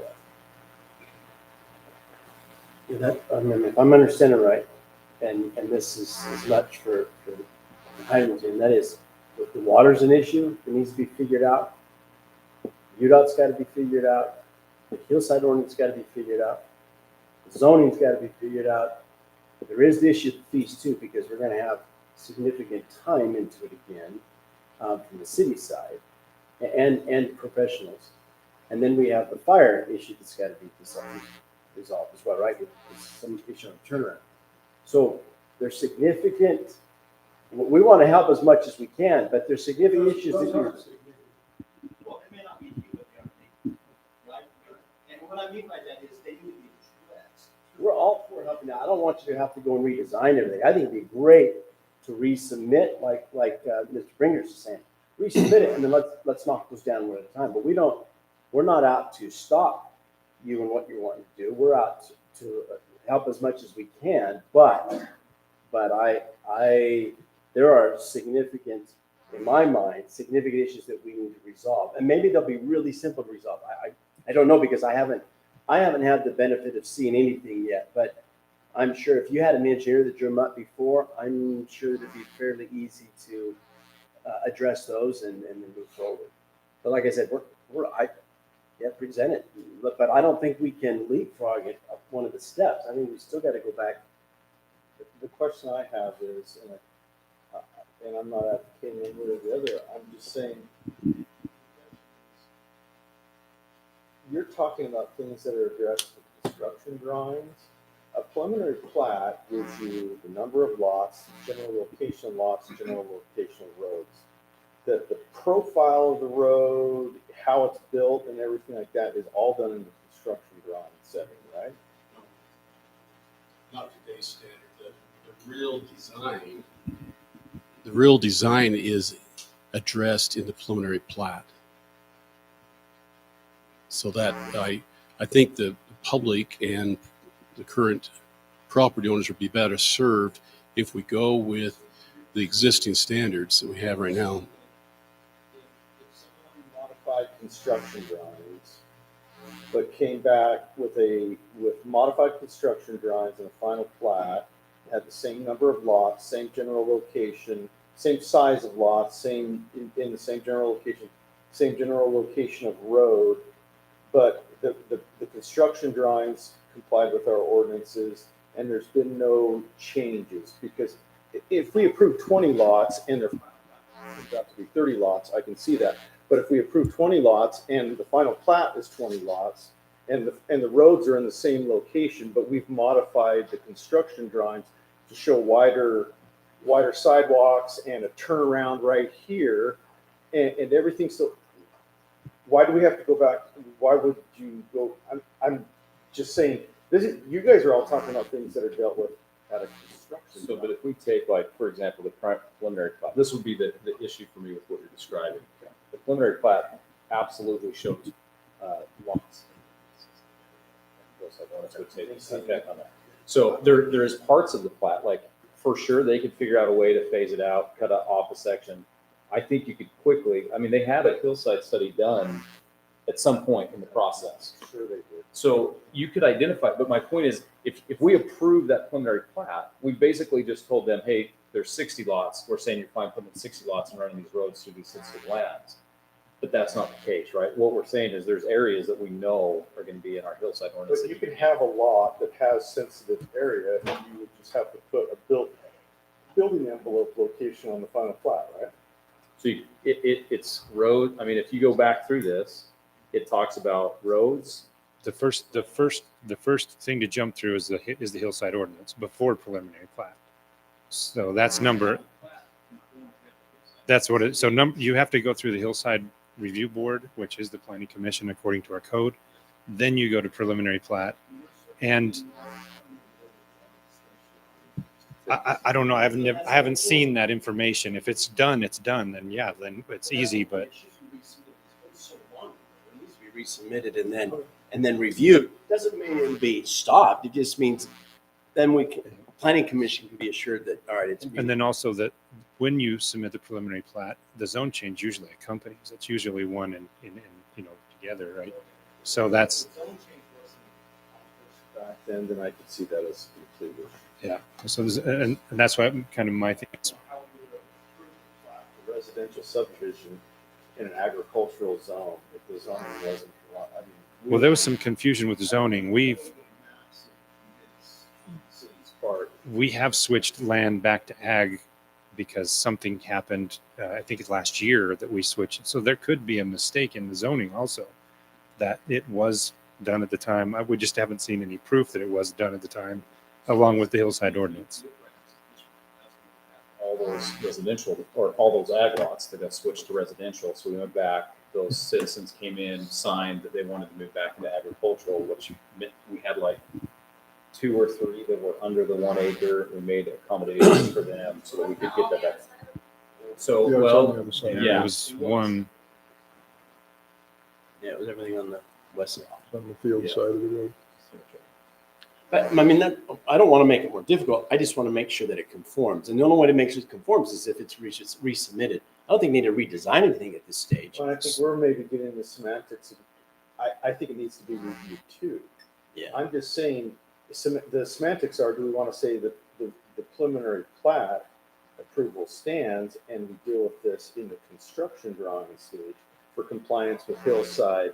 I mean, the roads, if the road has a gradient of this, we can't approve that construction drawing if that violates our order. You can't have certain steepness of road because we got to get, fire trucks up the road. The hillside ordinance will change the density also. So every time the density is changed, or every time the slope is changed, the percentage of slope, the density changes. So it's going to affect the preliminary plat if the hillside ordinance is followed correctly. It probably has a lot. Probably knows all of it. Here's this. Well,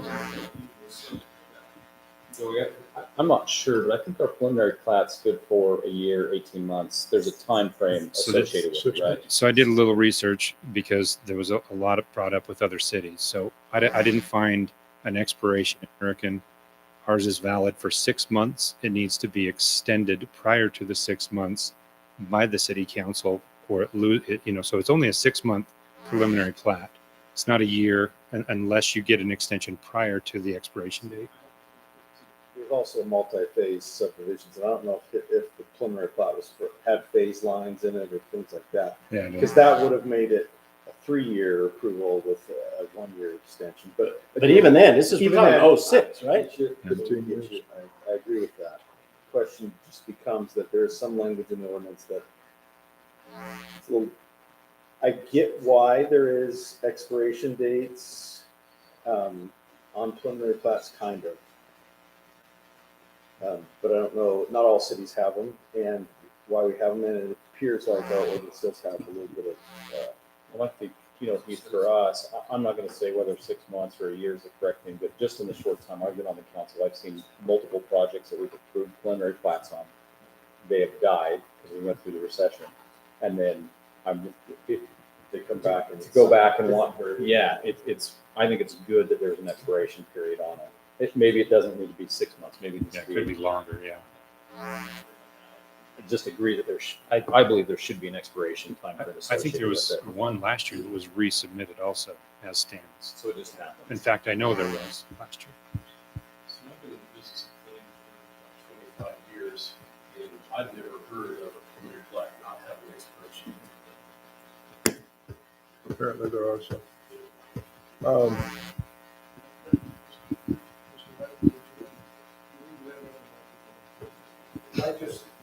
I didn't hear, Ty, when you first summarized, I couldn't hear everything that you were saying. Try to speak. Sorry. The ladies yell at me because my mic gets blocked and I turn it off sometimes. He talked about as a preliminary plat, a modification to the lots, right? So if we approve 40 lots and then you come in and you wanted 50 lots, that's not going to fly. And there's obviously areas that we are getting into the sensitive lands on that subdivision. As you move to the north, we're moving up around that tank where we're going to definitely be in sensitive lands. So that would be a modification to the preliminary plat by what Heath described as well. Other than if you kept the lot and you keep the same number of lots, but put building envelopes that complied, the building area.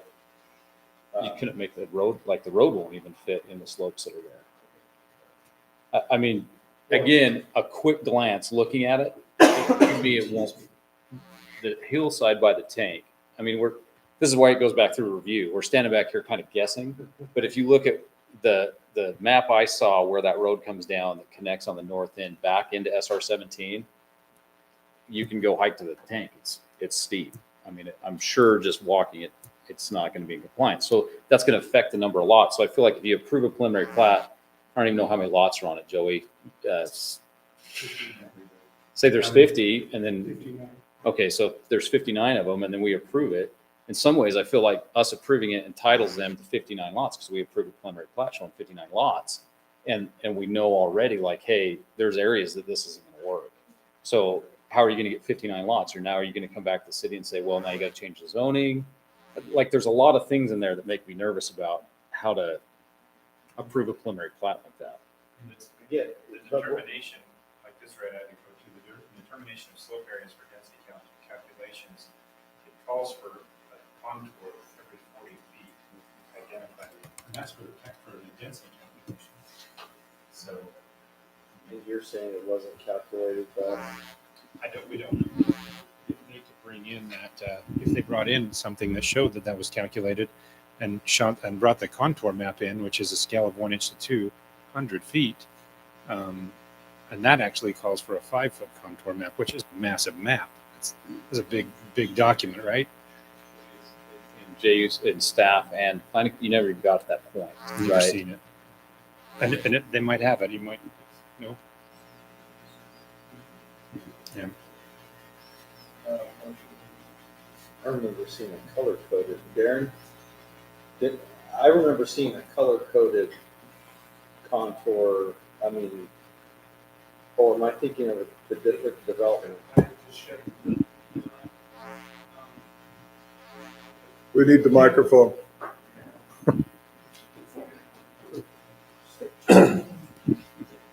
So Darren Lefevre, when the applicant came in years ago, he came in and made the application right under a different hillside ordinance. We were changing the hillside ordinance at the time.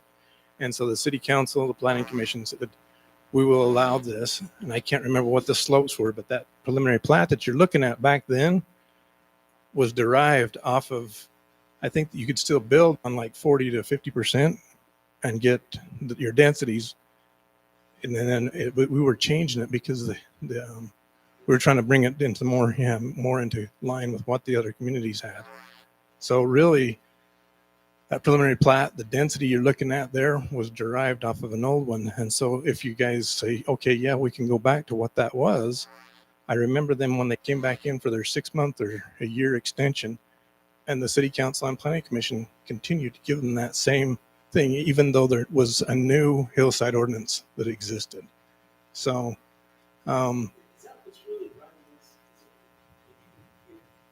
Are you really saying, look, don't make it start over again because we want no hillside ordinance?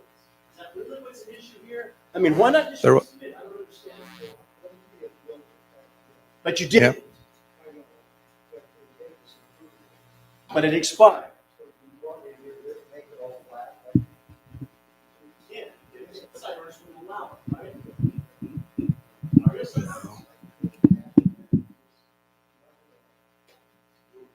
no. Cuts like that. Yeah, I don't think. I'm just trying to get to the bottom of what's really going on. I feel like So, we're not getting the whole story. back, yeah. So back then, the city council, the planning commission was okay with going to the bigger cuts or the big cuts because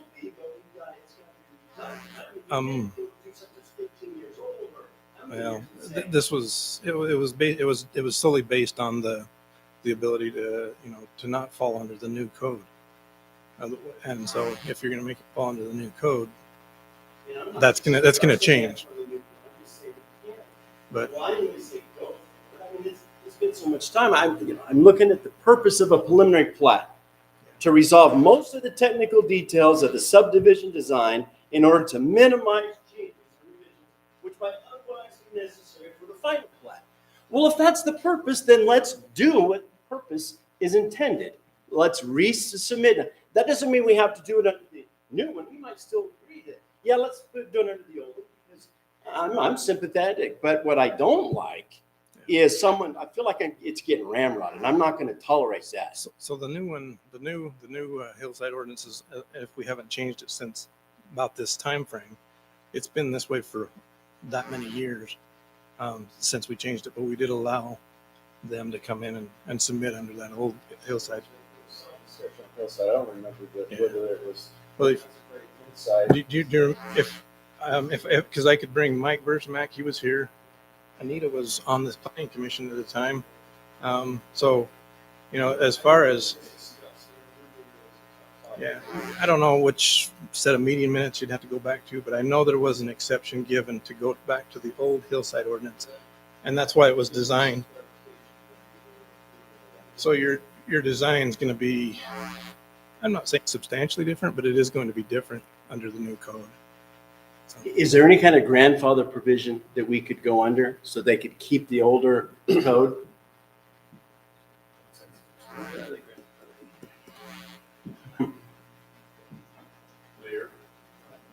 Yes. Microphone.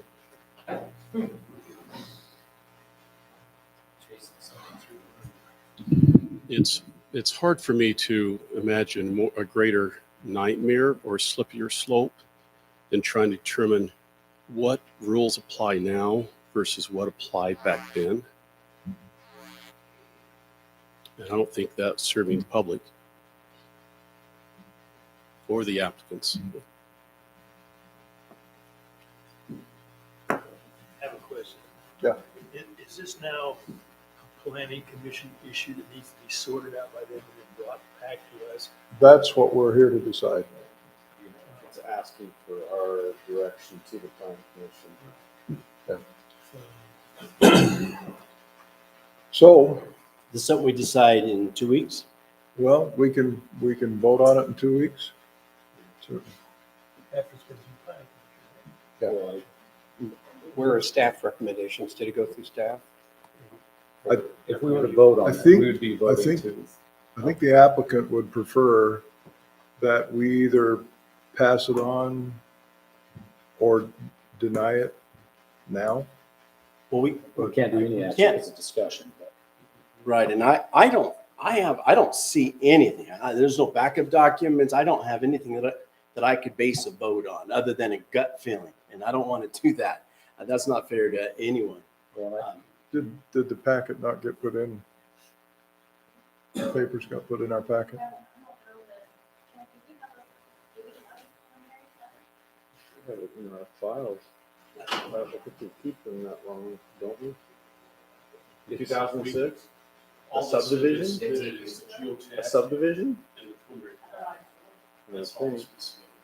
Okay, and was that put in our packet for tonight? No, the only thing I have here is some Just code provisions and then one, zoning map, but I don't know really what they mean, and so, but this is meeting that wasn't noticed for voting anyway. I don't know that we can. This is the work meeting, but yeah, I mean, as far as if you're looking for direction, I mean, I'm just one voice, right? And my suggestion would be to get it to planning right away, not because I don't know which law would apply, but I would suggest going through, but that's just Keen's opinion.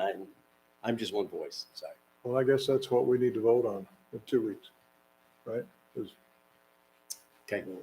whether to send it on. That's why it's here tonight. So Mayor, what would you, when you say vote on, what are you suggesting that would be making motion upon? Well, tonight, we can't vote on it. But in 2 weeks, what In are 2 you, weeks, what would be? we vote either to send it on to planning commission. No, as it is. was, the vote would be to recognize the preliminary plat approval as still being valid Okay. based on the deferral concept, not on our expiration provision.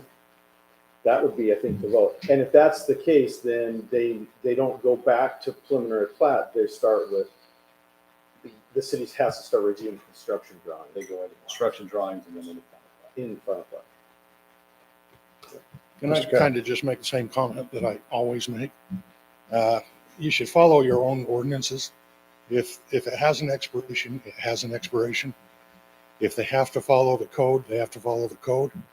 Even in our MPDOs with the development agreements, has the statement that they have to follow whatever the current ordinance is. So I don't see where you have a lot of discussion, but just my opinion. Is there any other discussion on this item then? No, I think that just Ruth, for our next meeting, that language would need to be changed, and it would need to change to discussion and possible action for approval of Hunter's Cove preliminary plat. Yeah. And that would be the only item we could make motion on. do we have any direction? Well, there's really nothing for planning commission to do. They're not going to see it.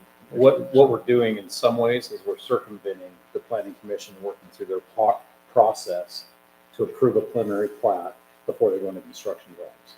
Because we're going to take, what's being asked is that we take the planning commission's recommendations from 2006 for approval, and we approve those. We get the minutes from those, and then if we have a copy of the preliminary plat and the preliminary construction drawings, I think is what, they're not as detailed as what the final construction drawings are. If we don't have those, would you have your engineer submit? Oh. And they sent the email back and said we received. I've seen them. Let's upload that to SharePoint so we've got it. Right.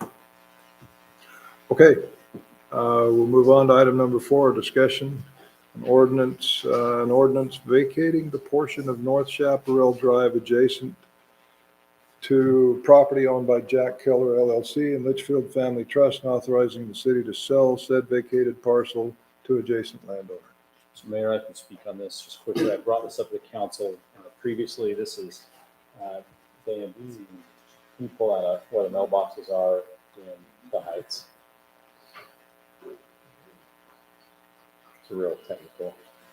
It's the guy on top of the hill. Yeah. So, yeah, she works to get that open. What this is we have a property owner that is to the west of where we have a city-owned right-of-way for the Chaparral, I believe. I don't know, the North Chaparral. Because of the bypass road, Tocqueville Parkway, and the cuts that are required as it comes through the back, we needed to acquire some more land from Jack Kohler because the cut comes into his parcel. Yeah, just right there. So that northeast corner of the other side, that parcel right there, that gets cut. The city also loses part of that road to accommodate the slopes. Just so I know, is the gray the bypass road? Yes. Right away? Okay, thank you. So those, but it's only the 120 foot wide roadway. The slopes obviously are much greater as that relates out. So this is to acquire the remainder of the property. So we have an agreement in place.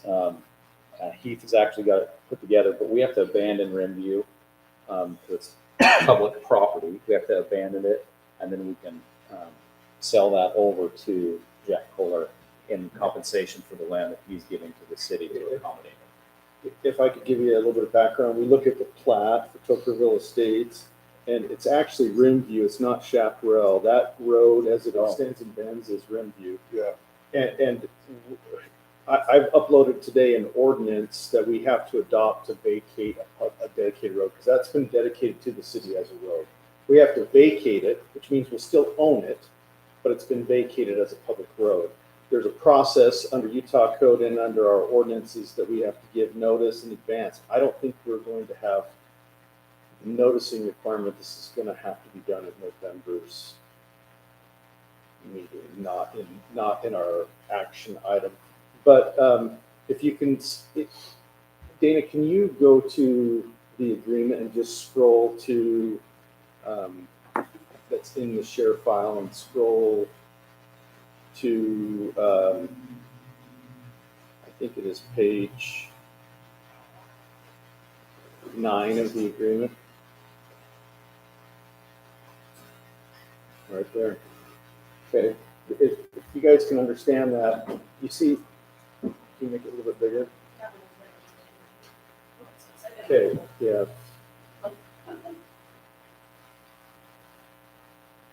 Okay, so the triangle piece is Jack Kohler's property. We need that for the bypass road. Okay, the extension of Rimview goes all the way up. We own all of this from here up to here. We're going to keep this piece because we need this piece and that piece of Jack Kohler's road for the bypass road. This is the piece that we're vacating and we're going to sell to Mr. Kohler. The sale is going to be him giving us this piece of property and giving us money, because obviously we're giving him a bigger piece of land for that piece of land. So we have the land exchange agreement that we've drafted, and then I've prepared the ordinance that has to be adopted after you do public notice for once a week for 3 consecutive weeks. Then you have to do 10 days to the hearing. We have to have a public hearing at the council meeting and then we adopt the ordinance, and we go and record that ordinance, and that effectively no longer makes that, this portion, a road. And that's what we're trying to accomplish. Okay, and then just for the citizens that are here in the council, oh, sorry, Dana, we go back, yeah. The reason we've left that notched up into here is we're gonna move these mailboxes to this way, and then that'll have a little knuckle pull out off of the roadway there. That's why it's set back instead of brought up like the other pieces. So. Oh, which part? So these are the mailboxes right here. We're gonna relocate those so that they run this way, and this will have a little knuckle here, so a couple cars could pull out, get their mail, and be off the road. That's why we left that road, what we're selling to him while we left it back. So We don't I don't know if there's any questions. We don't need the road because Tocqueville Parkway is a limited access road, or it will be, so we can't have that road tie into the Parkway. And the Parkway's So we just 100 have this foot below. dedicated stubbed road, and you need a piece of Mr. Kohler's property. Is that council any questions on what we got going on there? Has the price of the land been Been established? negotiated and done. We talked about it in council. Okay, it's fair. I sent that to Keith today. I don't know if you got that email. Yeah. Based off selling price of the property. Okay.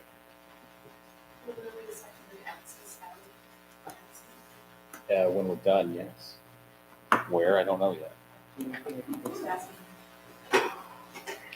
Okay, any other discussion on that matter?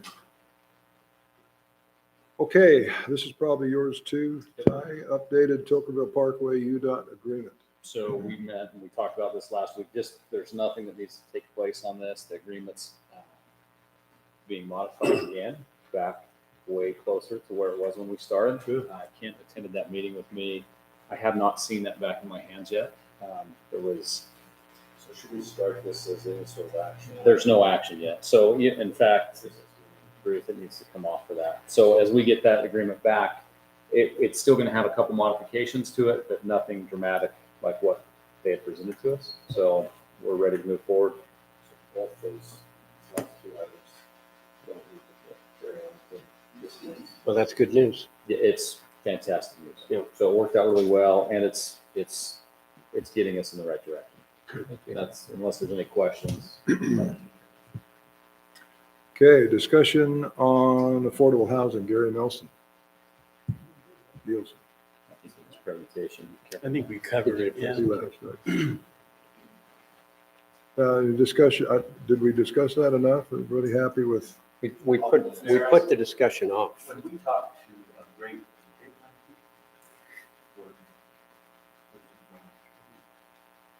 the gentleman who came up to us last week, great vineyard, when he came to talk to us, he actually just broke this thing down to property and how big a lunch you have to have in order to pay for your infrastructure.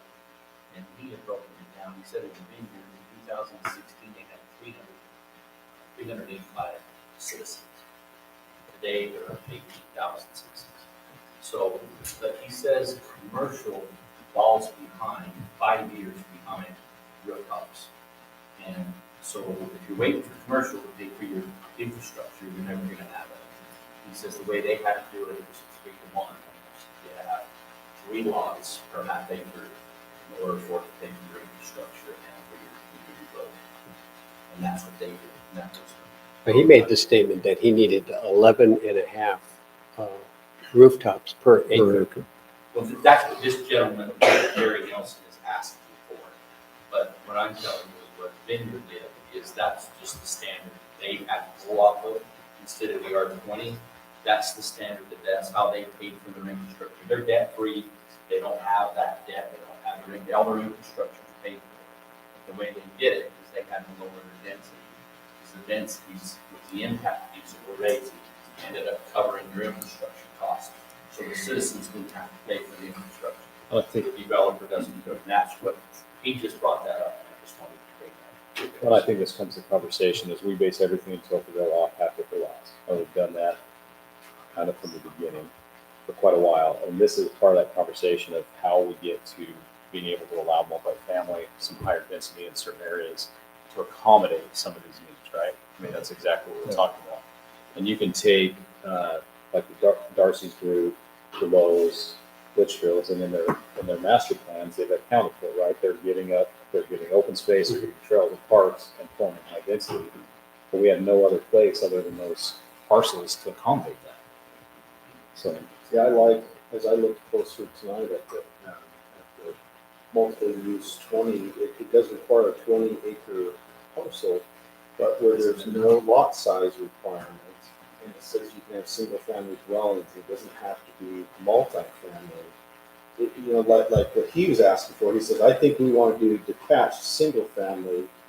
We don't have to go to a new multi-family zone or even an R, 4,000 acre or 4,000 square foot lot, an R4 type zone. We don't have to do that. It's all done by a conditional use permit. They have to be zoned MU20, and then by conditional use permit, we provide it, and we can deny it. Obviously, with if we can't mitigate the adverse effects of it, then we can deny it if we can't condition it. How do we address the road changing setbacks and all that, because that's going to come with the MPD. Well, if you look in MU20, it says it gives you setbacks, same as the residential zones, but can be modified by conditional use permit. If you said the frontage, which does not have that language, which is 100 feet, can be modified by conditional use permit, then we just say you can have a 45-foot wide lot type thing. But what we can't do is we're going to have to have our road cross section. Unless we're going to approve some narrower road cross section, but I don't know if we want to go any narrower than our neighborhood streets. Well, I know Darcy and these guys also. Yeah, I know Darcy and them, they were even talking about it remaining a private street. That they take, they maintain and they take care of it, and it is a narrow road for their HOA. If it's a private street, it can be 26 feet wide. We just talked about fire issues with the subdivision, Hunter's Cove subdivision, not having a turnaround. Well, if we go smaller streets, we've got 10, 12 houses in an acre, and you've got 4 or 5 acres of those. yeah, so part of that comes down to design, right? There's gonna Making be sure some there's serious 3 congestion. streets, making sure you have to figure out how to account for it. It can't be. I hope we can do that, but that's got to be a huge. I guess my concern, Heath, is I feel like conditional uses, we end up, then we're doing it like every developer that finds MU20 in Tocqueville is going to come in and want to submit something like that. And then we're trying to balance out and using our best judgment and the council's judgment that's continually changing to approve or not approve conditions on MU20. And I wonder if we know we want to go into some of that, if we ought to come up with a zone that accommodates. But if we do come up with an R6 zone, what is every developer going to come in for a zone change to? That right there. Well, that right there. Or do they come for a conditional use permit on an MU20? Do I have to have a public hearing on a conditional use permit? Yes. Yeah, you do. Well, But I'll tell you what, a conditional use permit is an administrative act, and it's much more challengeable than a zone change. We deny a conditional use permit, they can challenge the city, and we don't have as much deference given to us by the courts. If we deny a zone change, we got all deference in the world. Mr. Nielsen, go ahead. You've got. I just was going to say, we're not proposing 26-foot roads. We're proposing around 34 minimum for parking on one side. 33. 33. I just. Okay, doesn't that work? What they did come up with. Okay. The state is becoming increasingly more concerned about cities using conditional use permits.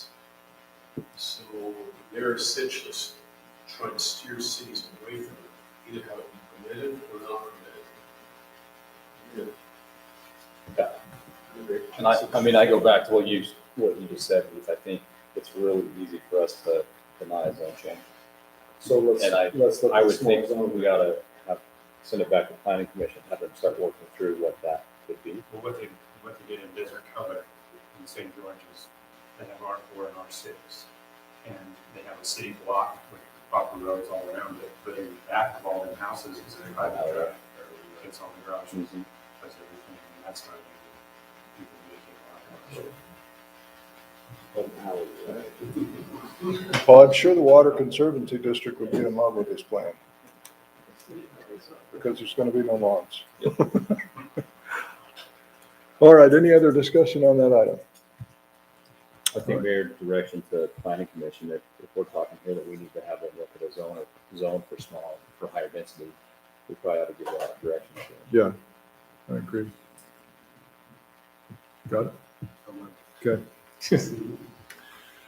All right, discussion on Choya turning lanes. This is kind of your show Yeah, I tonight, have a isn't bunch it? of these tonight. So there's actually no update on this. I sent, just barely, I've emailed the Choya Creek turning lane, the engineer's estimate and the agreement that the city would enter into with the city, what the state and the city would enter into.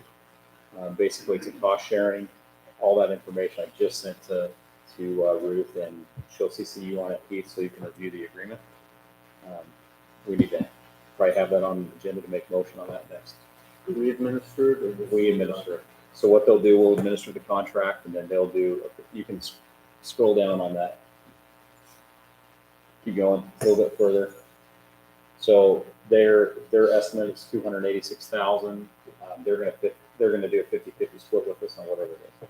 So that's what the agreement is. Our part would be 143,000 to get the turning lanes done, or less or more depending on what the estimates are. Justin's not here. We could take that out of parks. Yeah, with that fundraiser, so anyways, council, that's what I have on the agenda for this item. You can Okay. look through that agreement. Heath, if you'll give that a once over before, make sure you're okay with it, then we can make motion on it and I'll turn that into the state. They'll swap those funds for us and then we can bid this out whenever we're ready to do so. So we needed a motion to approve the agreement. Yes. Yeah, and that'll be in our next meeting. 2 weeks. So do we have a timeline on this? Really depends on that. It's our contract. So from the moment we enter into this agreement with them, the funds, Udot has the funds set aside. As soon as we're ready, we can bid it out and go to work on it. Are we gonna regret that we spent that money when we get down They the have road drawings. and These we own the drawings are street? for us. Well, I don't know if we're gonna regret $140,000 for turn lanes, because even if we did it at the city time, we we're definitely, there's a big difference between 700,000 and 140. So I definitely think this would be moving in the correct direction. And we did go back. There was, when the interchange is built from Tocqueville Parkway to SR 17, there's some conflict. So we went back and made those adjustments so that all this fits together. I don't want to wait till the semi truck doesn't stop in time and we lose a life in that area. It's dangerous. Well, so we've lost 1, 2, 3, I think, within that little half mile section. Yeah. So. Okay, Can I so- back up to 6? I don't know what we're going to be voting for in this affordable housing. Nothing. I think we're gonna vote on whether or not we support it. That we support it. Okay. And that we support. Would like to pursue formal it. instruction for planning commission for drafting a new zone. Okay. All right, thank you. Okay. All right, item number 8, discussion on changes to plat approval process, Washington County Water Conservancy District payment of water impact fees. I asked that this be on the agenda as a discussion item. So just a little bit of background. Back when the Conservancy District had all of the cities join the pooling agreement or the regional water supply agreement, one of the things, and they started to roll out their impact fees, there was a huge pushback by the development community because what the district was requiring was something that was kind of new and innovative and not the norm for most cities, and that was they wanted impact fees collected at the time of platting. When you platted lots, Ron Thompson said, we're going to have to eventually provide this water, so we need the money now so we can start building infrastructure. it's going to be too late if you're collecting it at the time of the permit. That was his argument. And you've got these developers who are saying that's not the way we've ever done it in Washington County, and it adds a whole bunch of huge costs, which we turn around.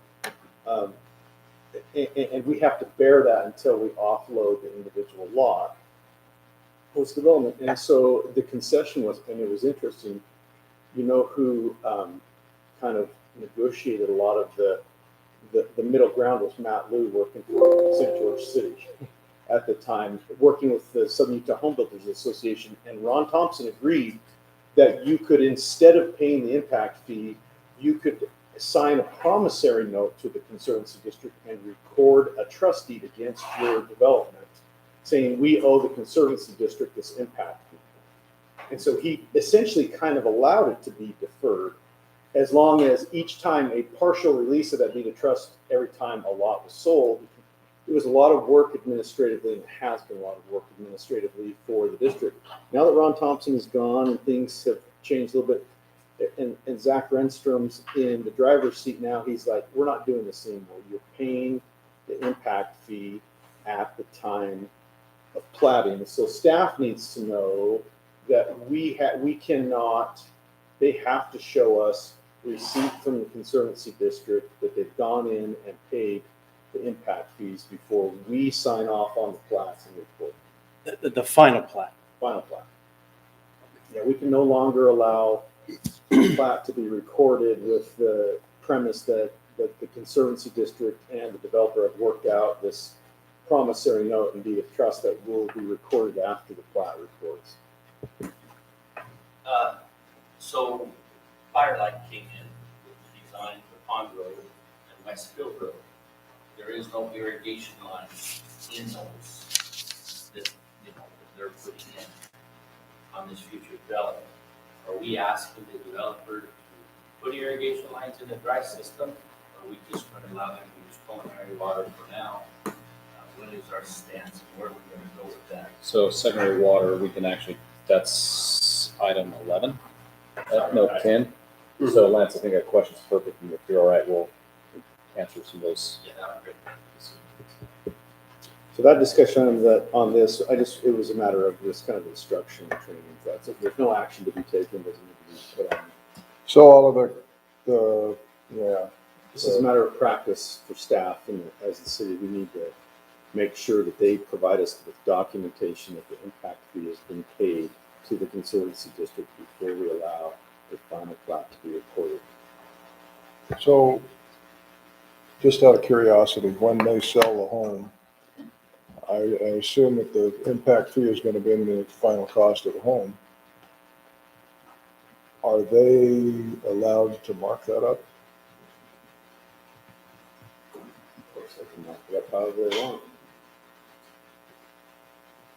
So the consumer, the final consumer, is probably going to be paying more for their impact fee. Oh, I can agree. I completely agree. And that was one of the arguments that the home builders would make, to say, if I've got to pay you 10 grand per lot right now, and I've got to write out a check for $400,000 and carry that on my 40 lot subdivision for 3 or 4 years and pay interest on that, that amount, what it's going to come out, how the end user is going to have to pay for that, it's not going to be $10,000. It's going to be like $13,000, $14,000. Or whatever they want to charge. Or whatever they want to It's charge. gonna be And that was their somewhere argument cost of to the house. Ron. And Ron's like, okay, you can pay me interest. Sign a promissory note and pay it to me later, secured by a deed of trust. Do you know the Conservancy District had to foreclose when the boom crashed last time? They were foreclosing on a bunch of subdivisions.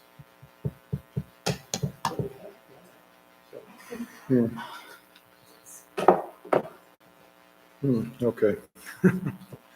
All right, moving on. Any other discussion on that item? Item number 9, discussion on the cemetery.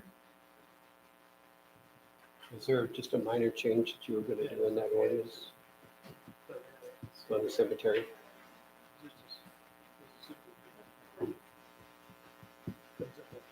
Yes, I will have the ordinance ready for well in advance and in our SharePoint before business meeting 2 weeks. Okay, so we'll just go on. Well, we've talked about, we've had a red line of some changes to Yeah. the current ordinance. I'm just gonna put it into an ordinance format.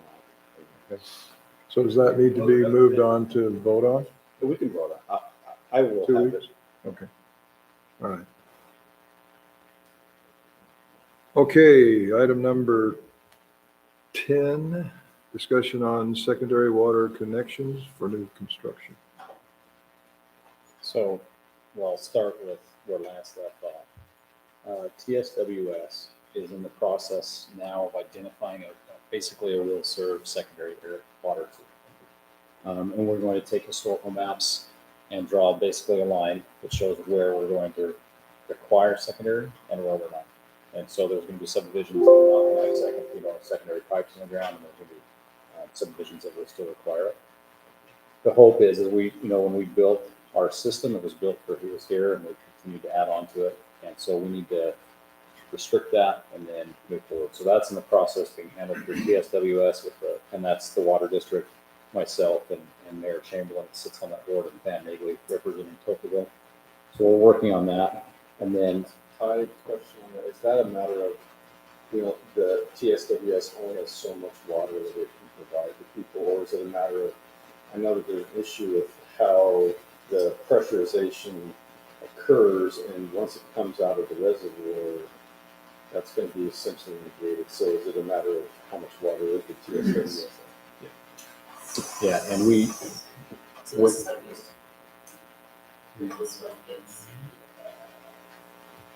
I'm not familiar with that. Yes, I will. And maybe the map that we're looking for. Is that the one there? Send that over to me. So we're working on that. Then Dana, what do we got here with the resolution 2021-005? I've not reviewed that.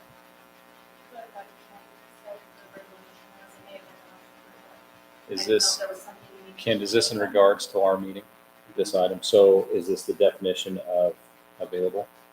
Is that what we're talking about on this one?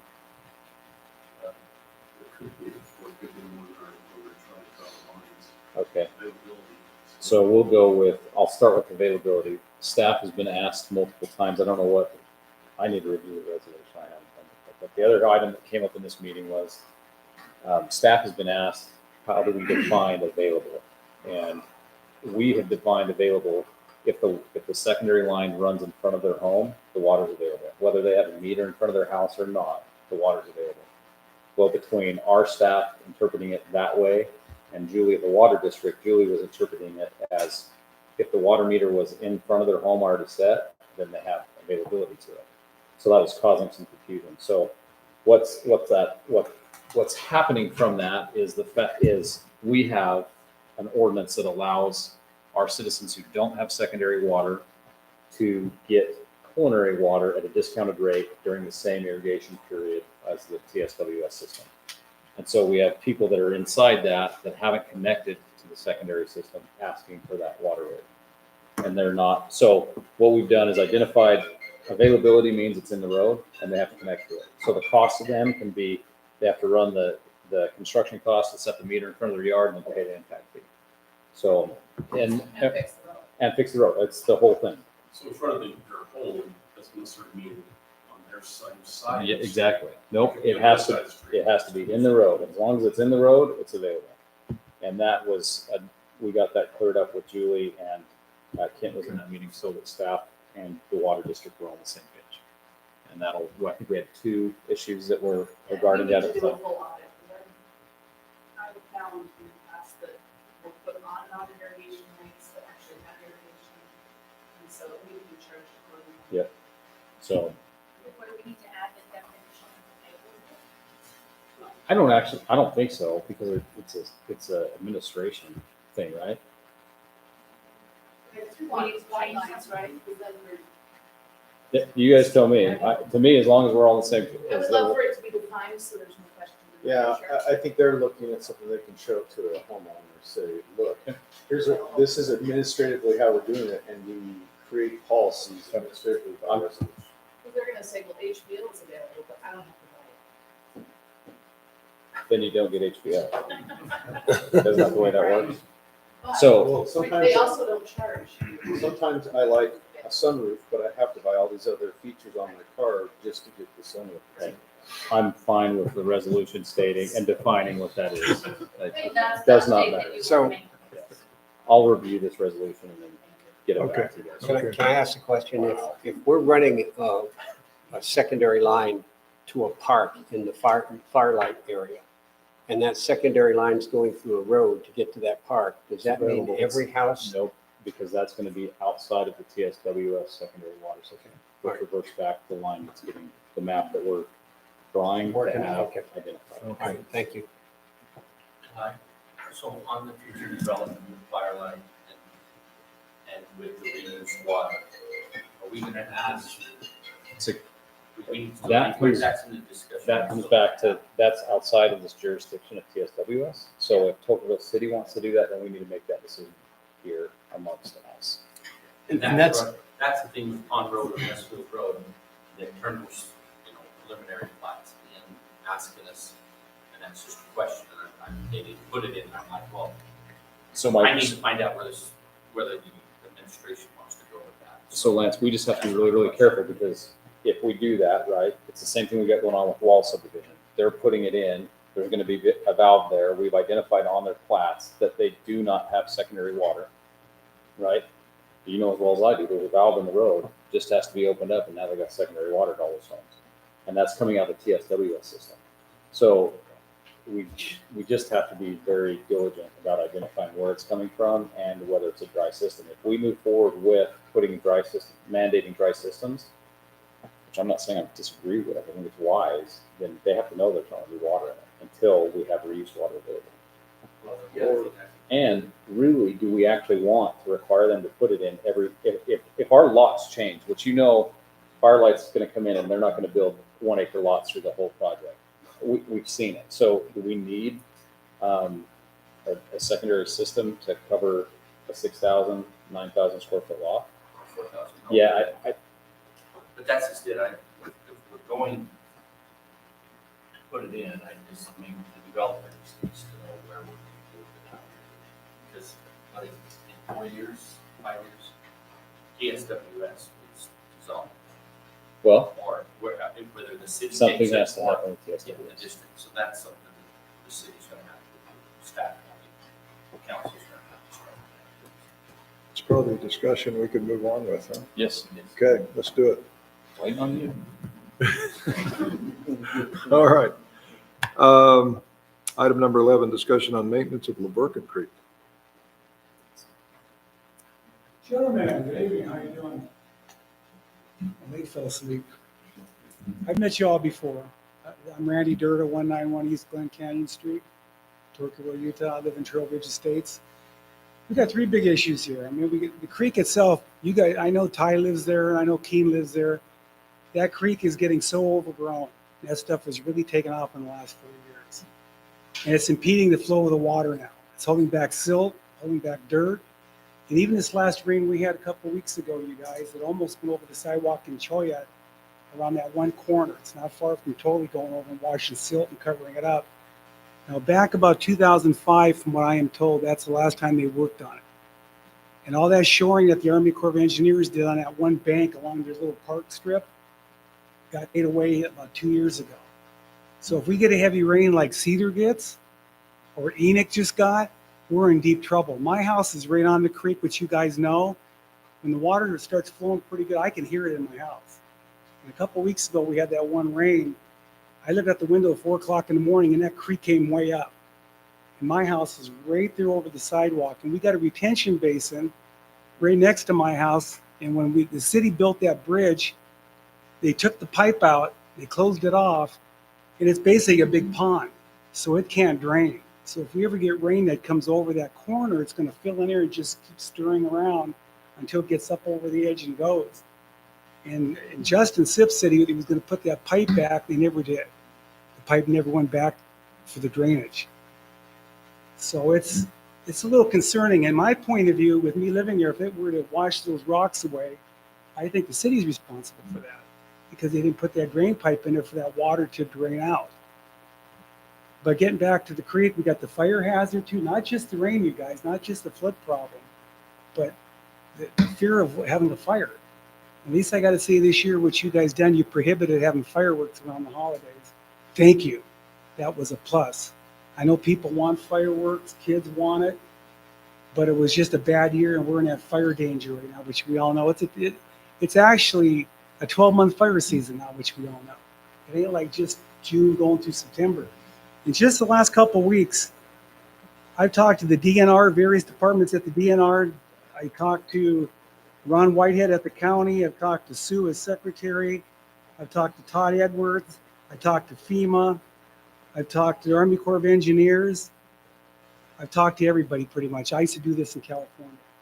I was on a lot of jobs in California similar to this. So Randy, what is it that you would like done? Well, I want to know where the city is. I would like to get their help to help get that creek clean. Either try to get a grant. I am told there's grants out there to get for this kind of problem. What are you? To clean a lot of the overgrowth brush that's there because it's been overgrown. A lot of it's fallen over into the creek, basically. And then where the creek comes around that one corner down there on Zion Street, there's like a big roll of rock that got washed and silt got washed. It's up about yay high. It's higher than the existing over on Cholla side or our side. It's just a big, it needs to be cleaned out. But the Army Corps of Engineers, you got to get a permit from them to go into anything where there's a waterway, which you know. We just can't go in there and just do it and start taking stuff out. Let's start, just because I don't know the answer. I don't believe that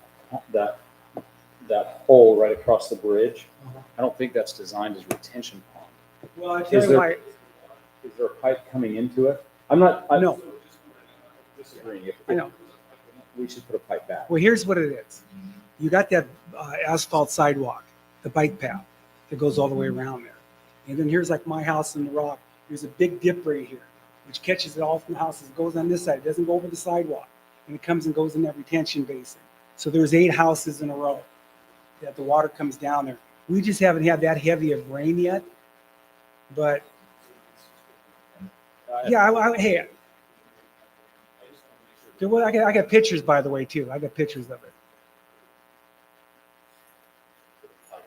I thought that was a lot on. It's open space on. Well, guys, Okay. Here's my suggestion. I would love for you.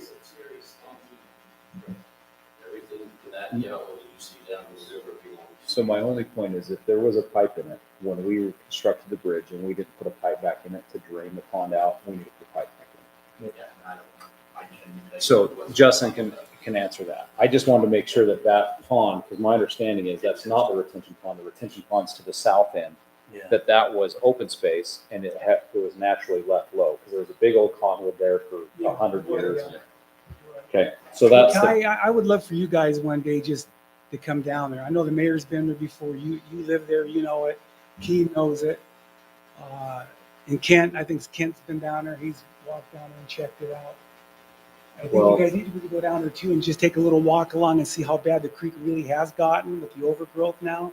Because when you guys get farther out past my house, way out towards the entrance, there's piles of debris there. Like yay high that somebody's piled up with dead stuff. There's about 15 piles of stuff. And that last rain we had a couple weeks ago, it washed a little bit of that material. And then that stuff goes farther down, then it makes a 90. If it hits that 90 and builds up, we're in trouble. I think the thing that Josh is about, anybody who's grown up here, Goals Wash and Hurricane is a prime example. Goals Wash grows in, they take a cat in there and they doze it all out. When I was a kid, there was trees through the whole thing. Also, too, by the way, the DNR said they'd come down there. We're on their list and the fire department's list for them to go down there and remove some of that brush and get rid of it. We're on the list. Merlin has spoke about that in the past as they've had staffing issues, fire, Yeah. they have areas of concern that they work through as I don't well. think Goes Wash requires a permit from the Army Corps though. 'Cause it's not- It's still, my point is, what is the end result that you're trying to treat? If your end result is to clear it out so that everything flows all the time, then all the vegetation goes away, which then we lose all the armoring on the bank. I've lived there long enough. When I drove in, you could see the creek when I moved in 2001, 2002. Now the creek's all the way down from natural erosion. So it's identifying really what you want to have happen.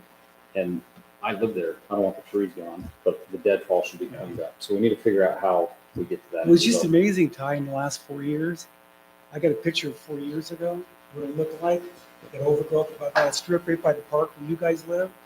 And now it's full. You just saw it in full. Well, and that work is extremely expensive.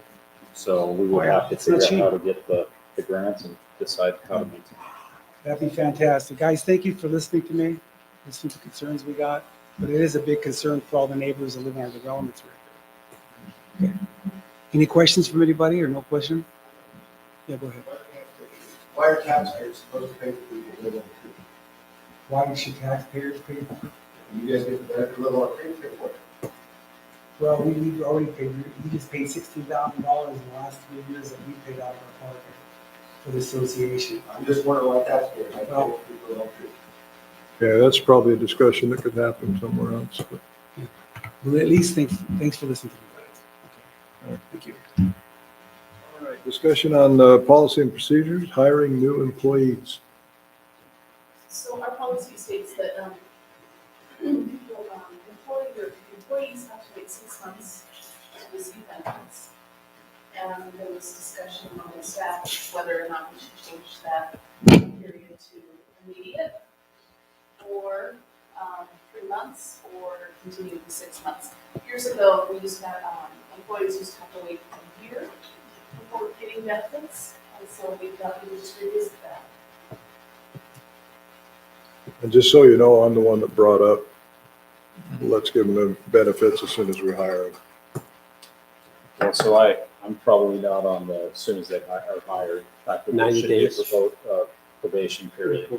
It's a 90-day probation is what the standard is that I've seen. 90 days. 90 That's day better than what we have probation. now. 6 months is what we have now. That's 3 months, but it's termed as a 90-day probation. So, okay. So that'll move on to be voted on in the next 2 weeks. Discussion on nightly rental application submitted by Corey Turner for a nightly rental located at 728 South Westfield Road. We get the recommendation from the planning commission on this? 5-0? Yeah, I think the applicant had some questions at the staff meeting, which didn't make it to that staff meeting, and the applicant was not at the planning commission meeting, but we didn't see any issues with what was. Okay. Does the applicant still have questions? Do we know that or not? Okay, the applicant's here. Did you have some questions? Did you have some questions about? Do I? Yeah. I have no questions. Okay. Okay. All right, we'll move that one on. Has Also he ready to be reviewed the voted on. staff recommendations? Yeah. He has.